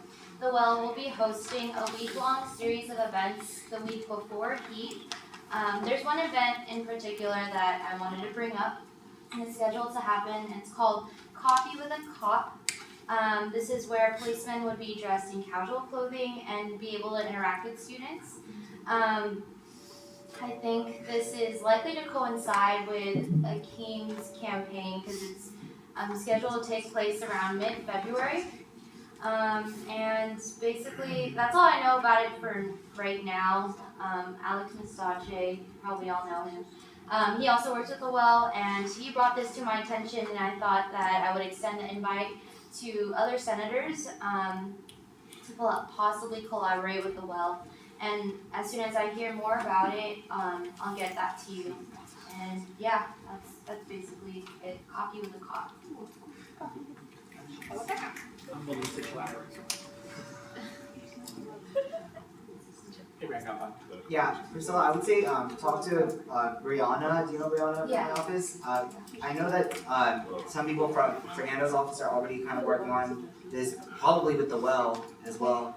But if you talk to Brianna, I know that my office would also love to help you all with whatever you need. Through UCSA, part of the Ignite campaign that we have assumed is police brutality work, and I think having good relationships with cops is something that would really fall in line with that campaign. So I'm sure we would love to help you. I know Brianna would specifically like to help you a lot. So. So I'll tell Alex about to make sure to talk to him. Alex. Yeah, I'll tell him. Oh, okay. Are there any other senators who wish to weigh in? Or anyone on wish? Not just. Okay, great, thank you so much. Next on our collaboration item, we have Senator Akeem Brown for the third time in a row. Thanks for coming back. Hey everybody, I just wanted to see if we can get a second or two of discussion and then ask if our Vice President of Campus Internal Affairs and our Marketing Director would support. I'm noticing an extremely high level of rudeness in our lecture halls, particularly when walking in to get a seat. People are stepping over people, bumping them in the head, not saying, excuse me. That's one piece, that's A. And the B is packing up to get ready to leave before the professor has dismissed the class is very disrespectful to the professor as well as the student. So if we can, like a nudge, is part of what government does, is nudge, is say, you know, this is how we think you should act in class. I don't know, we'll figure out the language, but my point is some type of campaign or email with classroom etiquette. Did you know it's rude when you pack up before lecture is over? Did you know you should say excuse me when trying to take a seat that someone is already sitting? Because today I got hit in the head 3 times. And the day before yesterday I got hit in the head twice. And every time the 300 students getting ready to go 2 minutes before class, you cannot hear the professor for the last 2 minutes. So we can do something. I think that would be great for the professor and great for our safety. I'm going to start with Senator Colette King and then move on to Raveen Rathod and Fernando Chimberman. Okay, to be honest, initially this suggestion was kind of humorous. I laughed. I think it's actually a good idea, and I think that we should do something about it. I think that you should maybe contact Raveen from RPA. I know he put his hand out. And we should make posters maybe in the front of the classroom because I think there should be a sense of politeness. And I don't think that this should be a campaign. I think it should just be like a notification. Like, you know, for smoking, like no smoking allowed, like, you know?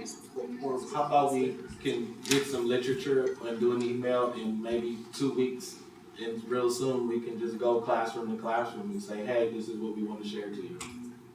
But it's up for debate, but I know I need you all's help. The senators are willing to take that on.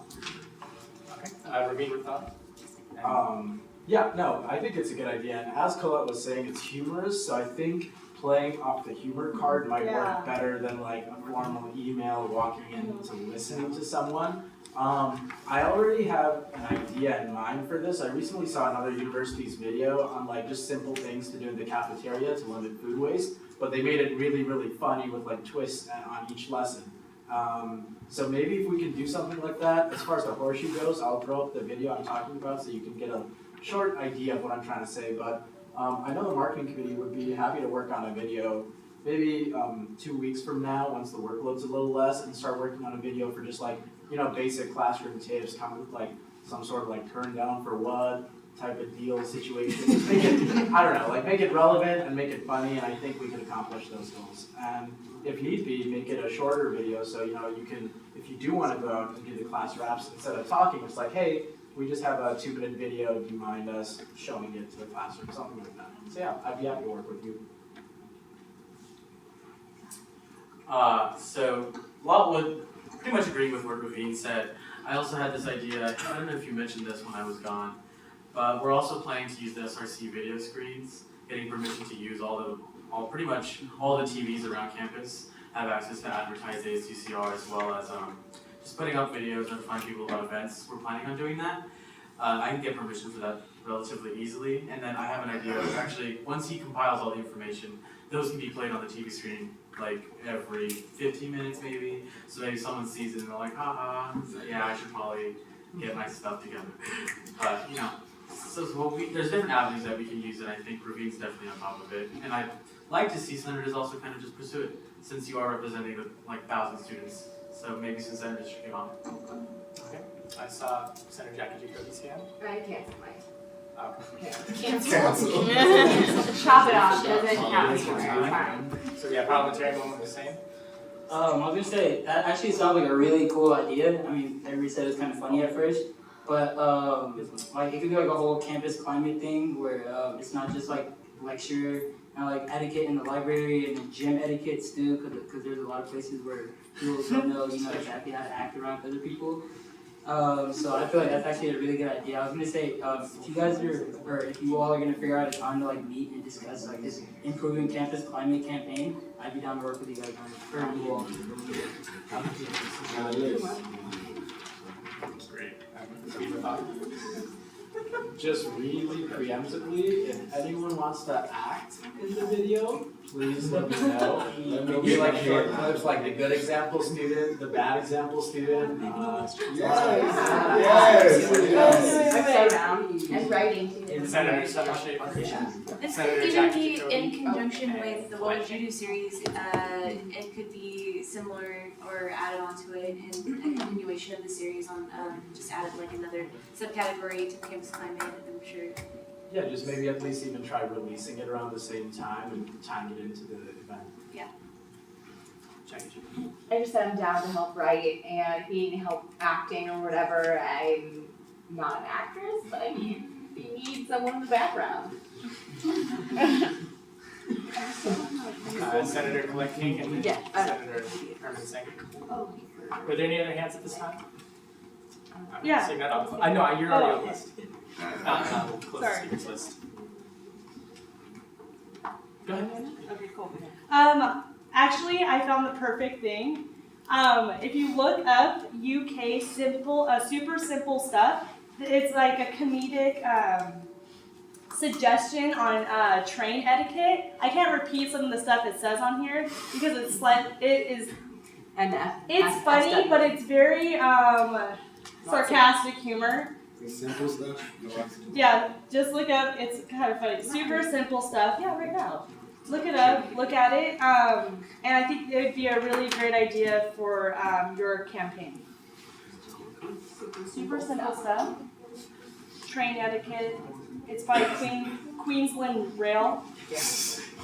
Are you looking at it? It's really funny. Senator Herman Singh. Yeah, I guess I would be in support for, something that's not formal, like a video or posters, that's fine. However, I don't feel the need for a formal email. The majority of the students are adults. You're allowed to lecture whenever you want. I personally, as an SI leader, there's 50 students coming to every single one of my sessions. I've never had these problems. I can't remember the last time a lecture in which my head was hit or anything like that. I might be kind of shorter than Rakeem though. But so one other thing, if we are going to pursue this, maybe we should talk to some professors, because I've been in many classes in which nobody packs up their stuff until the professor stops talking, and sometimes that's 5 minutes after class ended. So, I've seen the other side of the spectrum, and I don't necessarily see any need for a formal email to the student body. It was your collaboration. Is there anybody else? There's, Wait, what do you think about the face? Oh, that's great. I like it. Yeah, so thank you all for your feedback. And again, the following, Herman, this is again, for us to decide how we're gonna address the students. Communication, the first thing we think of is email when we say communication, or Facebook posts. So it doesn't necessarily have to be formal, but we do want to use these electronic means of communication. The humor aspect, yeah, I did get hit-ups, and that was kind of funny. And these videos, these are very funny too, and I think we can sort of inspire people through the humor. So thank you all for your input. Great, thank you. Okay, we'll now move on to section I of our agenda. This is public comment for members in the galley that would like to comment on anything that has happened over, transpired over tonight's Senate meeting. Come forward and comment on. Now is the time to do so. If there are no takers, then we will proceed to roundtable and announcements. Okay, so actually, before I begin, I'm just going to be able to pass these out. Here, take these, pass it to the end, and these other two we could start from the middle out. This is a, if you might not already know, all of your press releases and all of your information is up on the website. It's accessible both by all of you as senators to be able to click on, but it's also now that website is also now navigated by looking up issue by issue. So I've attributed all of the work that you've done issue by issue. So people can click on something. For instance, if someone goes to the website and clicks on transfer student issues, it'll take you to a Team Brown's press releases. As you're going through, if we can be able to pass them actually all the way to the end, and then they can kind of work their way back in. So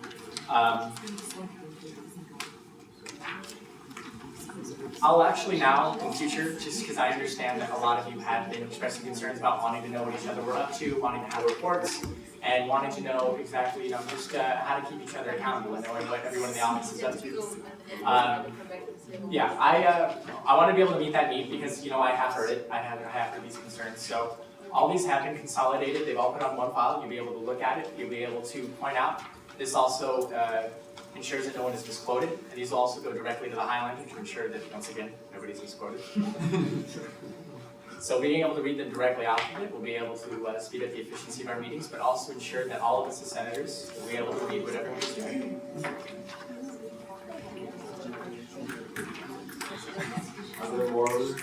I printed 4 copies this time, but they are, like I said, they are all on the website, and if you'd like, I can submit this document to you as an email. I figured that you might want to look at it in paper in front of you during the meeting. Question, how often are we supposed to be updating these? Every other week. I think it was something that came about in 1 on Wednesday. So nothing too cumbersome. Okay, so I will start from my left, work my way to my right. So we'll start with Senator Ali Isles for roundtable and announcements. Okay, wait, hold on. Hello? Yes? Okay. Hi, happy week 4. Good luck on midterms, all that jazz. Really fast, I just wanted to say, Not So Sharp, the acapella group, is competing this Saturday in the International Championship of Collegiate Acapella. I think that's what it stands for. This Saturday in San Diego, and so because people aren't going to drive up to San Diego, tomorrow night we're having a friends and family night to kind of perform what we're going to be competing with in MSC 113, I think. I'll post it somewhere. So yeah, and then we're having a Boba Tea House fundraiser afterwards. If you guys want to come out, that would be awesome. Yeah. Thank you. Before I move on, who has the Senate minutes? Because it didn't reach this side of it. Oh. Or should we go? Hang on. Sorry. I think 8 o'clock. I can check that for you. Senator Collecting. Okay, on February 11th, ASA is going to be having a UCR alumni come. He's a doctor, and it's a motivational speech / Q&A for anyone interested in pre-med or just wants some motivation on completing their degree and pursuing greater things. Oh, it's February 11th. Senator Jackie Jacoby. Hi everyone. This Friday, Shabbat dinner at Mi Casa. It's Mexican food themed. It's going to be delicious. I'll post my address on the GroupMe. Shabbat dinner is a really fun way to meet new people, get exposed to whatever it is that you personally believe or don't believe in, just eating awesome food. So yeah, come on out. And then next Wednesday, the ASUCR event / 1 year anniversary of Bears Den. It's from 10 to 2, not 11 to 1. We'll do a calendar up there tonight for you all to sign up for 1 hour volunteer being there. Thank you. Great, thank you, Jen. I have a question. Did you need volunteers ahead of the 11 o'clock time? We have the room booked the whole day starting at 8 a.m. Food's gonna get there probably around like 9:30, 9 a.m. So it'd actually be great. I'll increase the time to start from like 9 to like 3 or something. Yeah, thank you. Great, thank you, Jen. Senator Sandwood. Pass. Senator Priscilla Perez. I'll pass. Senator Vivian Escobedo. Senator Reed Blake. Senator Herman Singh. Marketing Director Rita Thom. Just two things real quick. One, in response to the Bears Den, sorry I got the times wrong because it's 10 to 2. And if anyone is in the office earlier, marketing is going to need quite a bit of help. We have balloon arches and a bunch of stuff going up, so if you're free, please be in the office. That would be a great resource. Also, tomorrow, in case you didn't hear about it, ASPB has the chill out and they're going to be dropping the heat lineup. Also, my vice chair, Sean, he's been my vice chair for the past 2 years now. He's actually one of the student DJs that's performing. So if you're available around 6 o'clock and you want to go to the bell tower, I'm sure he'd really appreciate any support. And, sorry, one more thing. I completely forgot about this, but Herman and I, along with a couple other people, have started a club called the South Asian Federation. And one trend we noticed amongst the South Asian community is their lack of politicization. A lot of times our clubs are generally geared towards cultural things, just socialization, things like that. And so what we want to do is have a space where the South Asian community can really talk about issues that concern them and determine steps that we can take right now in the university to further alleviate that concern. So our first meeting is actually going to be this upcoming Monday at 6:30 in Hub 367. So if any of you would like to come learn about South Asian issues, we're going to have food, we're going to have samosas there. We have some really fun icebreakers planned. We're going to be going over some ground rules. It'll be a safe space. I think it would be really beneficial for anyone that wants to learn more about our community to come on out. So yeah, thank you. Great, thank you. Hello everyone, so just a couple announcements. So tomorrow, if you're a tennis player, the SRC is going to be opening up the tennis courts for the use by everyone. So that's going to be the grand opening for the tennis courts in the SRC. So the SRC will be done by the end of February. Next, we remember to volunteer for the resource fair. It's next Monday. I know Ravine's going to need a lot of signups, especially just to get the ASUCR name out there, because there are going to be students coming in. It'll be an opportunity for you to connect with the student body. And lastly, tomorrow I have a meeting with Jim Sandoval, so I don't remember exactly who wanted to go, but it's tomorrow at 1 p.m. and just talk to me after the meeting. I think that's it, actually. Yeah, I'm good. Thank you. Thank you.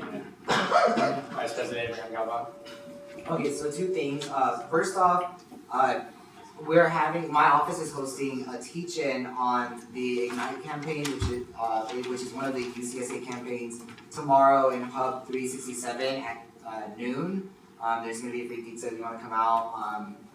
Obviously, I encourage whoever wants to come out, but I think it's especially important for any of you senators. If you're free and can come out, come learn about it. You might have already learned about it or whatnot. It's going to just be very basic teaching, so I encourage you to come out, but obviously you don't have to.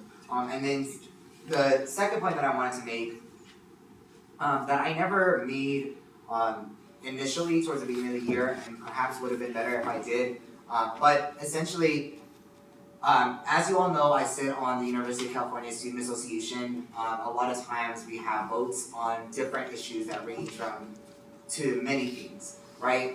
And so at this next board meeting, we will be voting on the issue of whether to recommend the University of California to divest from companies profiting off Israeli apartheid.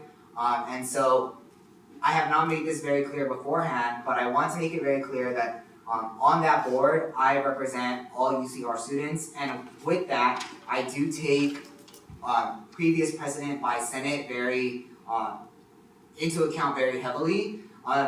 But obviously there are a vast array of circumstances in which Senate has not made any decision on the matter, or in which I feel very strongly about something. So in those circumstances, I will more than likely definitely be voting just on what I think is best for the university and for UCR as a campus. So with that being said, I want to tell you all beforehand, just for full transparency in the student body, that I do fully intend to vote yes in support of that resolution to divest. So I will be casting a vote in UCR for UCR's undergrad in favor of that. If you have, obviously I'm still waiting to hear any commentary from the public that comes to that UCSA board meeting, which I want to also take the time to publicize right now, will be the weekend of February 7th, whatever weekend that is, at UCLA. So it should be very accessible to UCR students if you want to come out. I'm not sure that they've fully made the logistics for the meeting, but oftentimes there's always public commentary, and I'm assuming we'll have public commentary as part of that specific discussion item. So if you want to come out, I encourage you to come out, and especially if you feel strongly about that. And I'm still going to be obviously taking into account commentary at the actual board meeting before I make a final decision. But right now, my intention is very clear that I do intend to vote yes on that, and I do intend to be very active in my support of that resolution. So I wanted to put that out there because I want to be fully transparent with all of you. I'm assuming that you all could have already guessed that, but I want to make that very clear. If you have any concerns or would like to talk to me about anything before I cast my final decision, I encourage you to reach out to me as soon as possible. I don't want it by any means to be any impediment to my vote or UCSA's final decision for anybody to say that it was not publicized that we had this out, because I'm telling you right now, I'm telling the whole rest of the campus right now, I'm making it clear what my intention to vote is, and I'm telling you that if you would like to change that vote or if you would like to be supportive of that, now is the time to speak with me and talk to me about your issues ahead of time. So with that being said, that's the end of my announcements. Thank you. Great, thank you. Jessica, Will you be available to have a car rental or allow students, if they show interest in going?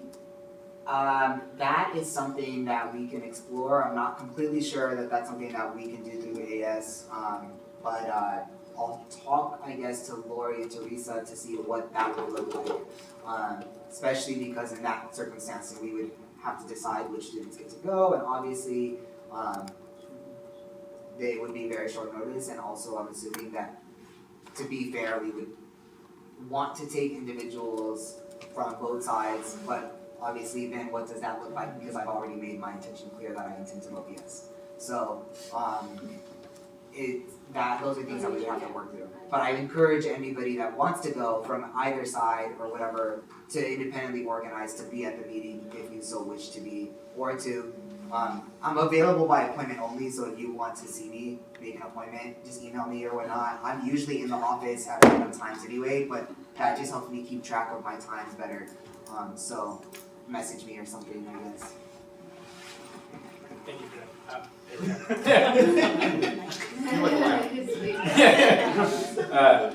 Parliamentarian, what would you say? Okay. Okay. Very quickly, as you're all passing around the kind of digest, and I'll send those out to you as well. I put, the rest were in alphabetical order, but I put Reams first, just to kind of highlight that I really liked how Reams submitted, with kind of putting the issue first and then the rest of it. Just the way that the current website is set up, it's a lot easier for students to read it that way. So it's, not to say you all submit great stuff, but just wanted to put that up first. Vice President of Finance, If you all have any like projects that you're considering and that needs funding, you can come talk to me anytime, and I can help you with like the whole process, so we can get that started as soon as possible. Also, just a reminder, if you are signed up for a finance hearing, and they're on Mondays, make sure to send in your proposal forms by Friday at 5 p.m. That's it.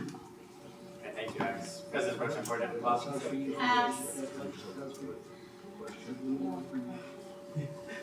Elections Director Stephanie West. Thank you all for your collaboration on the elections code.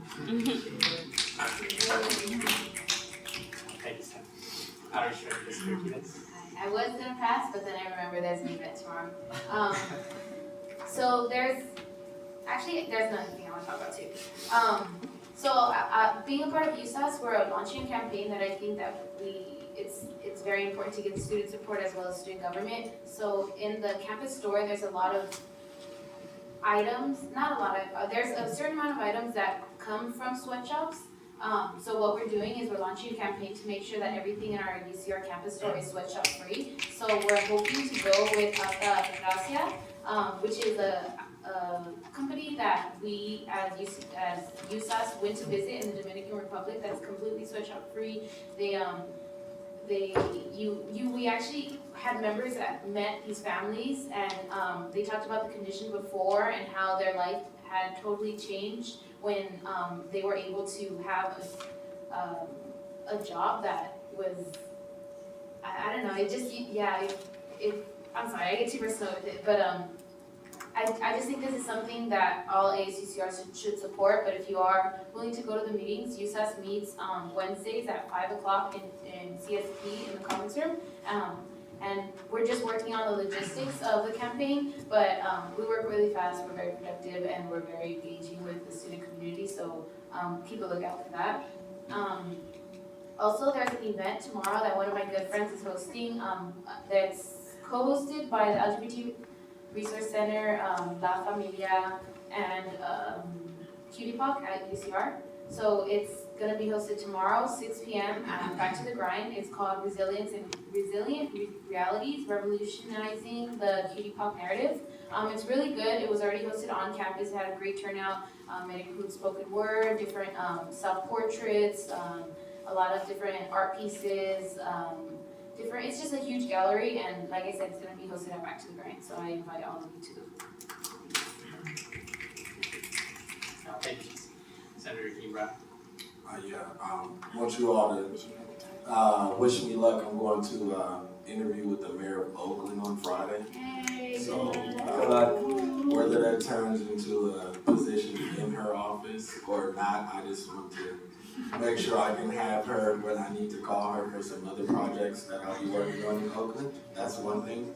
The second thing, the second thing is when I was playing football in college, I would always want to know how I was doing, right? I would always want my coach to tell me, am I doing all right? Am I doing all right?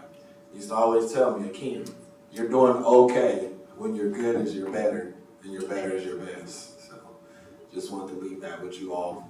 Sometimes we may need pats on our backs, but we can pat ourselves on the back by looking at what we've accomplished. Thank you. Thank you. Senator Grisham. I just want to ask of you all to please be cooperative. I know with the event that Jackie and I are working with, a big part of the of making successful is having you guys advertise it and post about it. So when I message you to post it on social media or not, please cooperate. I don't mean to harass people and send personal, phone or make texts or phone calls or all that, but that's what it takes and that's what I have to do. I'm not gonna apologize for it, but please attend. And also everyone here has known since 3 weeks ago, so I don't think there's a reason why no one could not make it at least for an hour.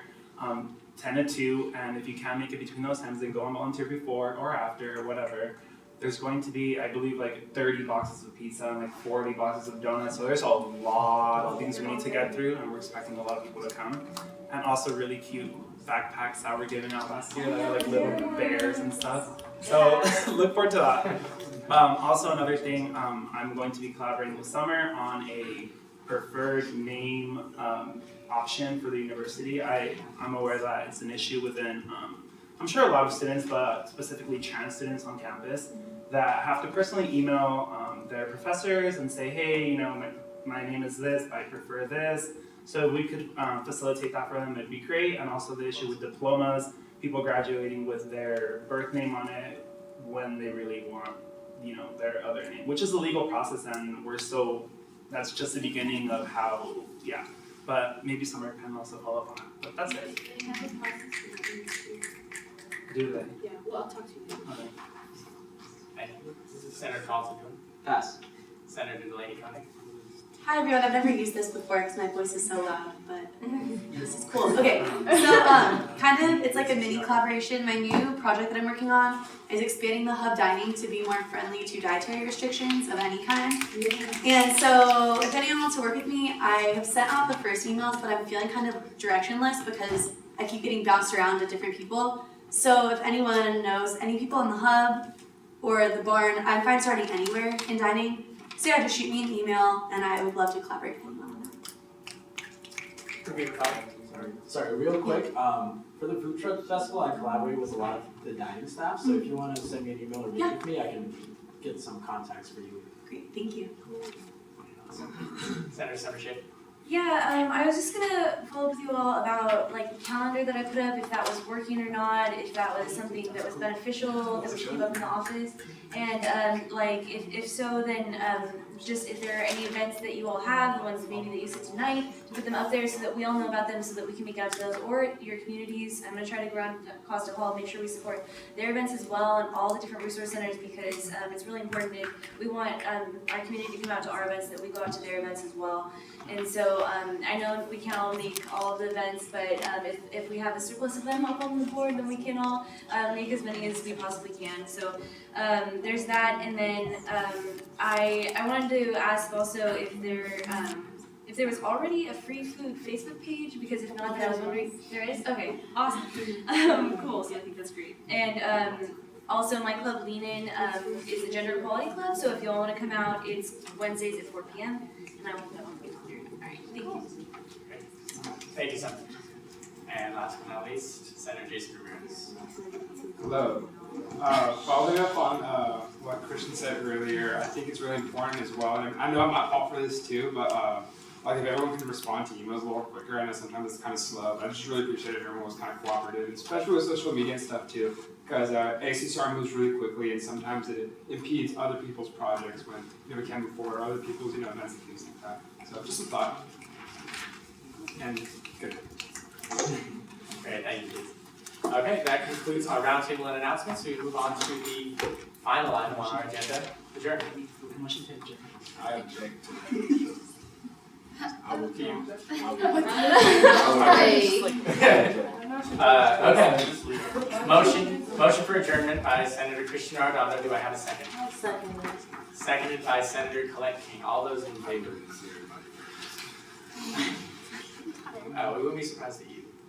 All right, all those opposed? And abstain. Okay, by a vote of 15-0, we adjourn this meeting at 8:56 p.m.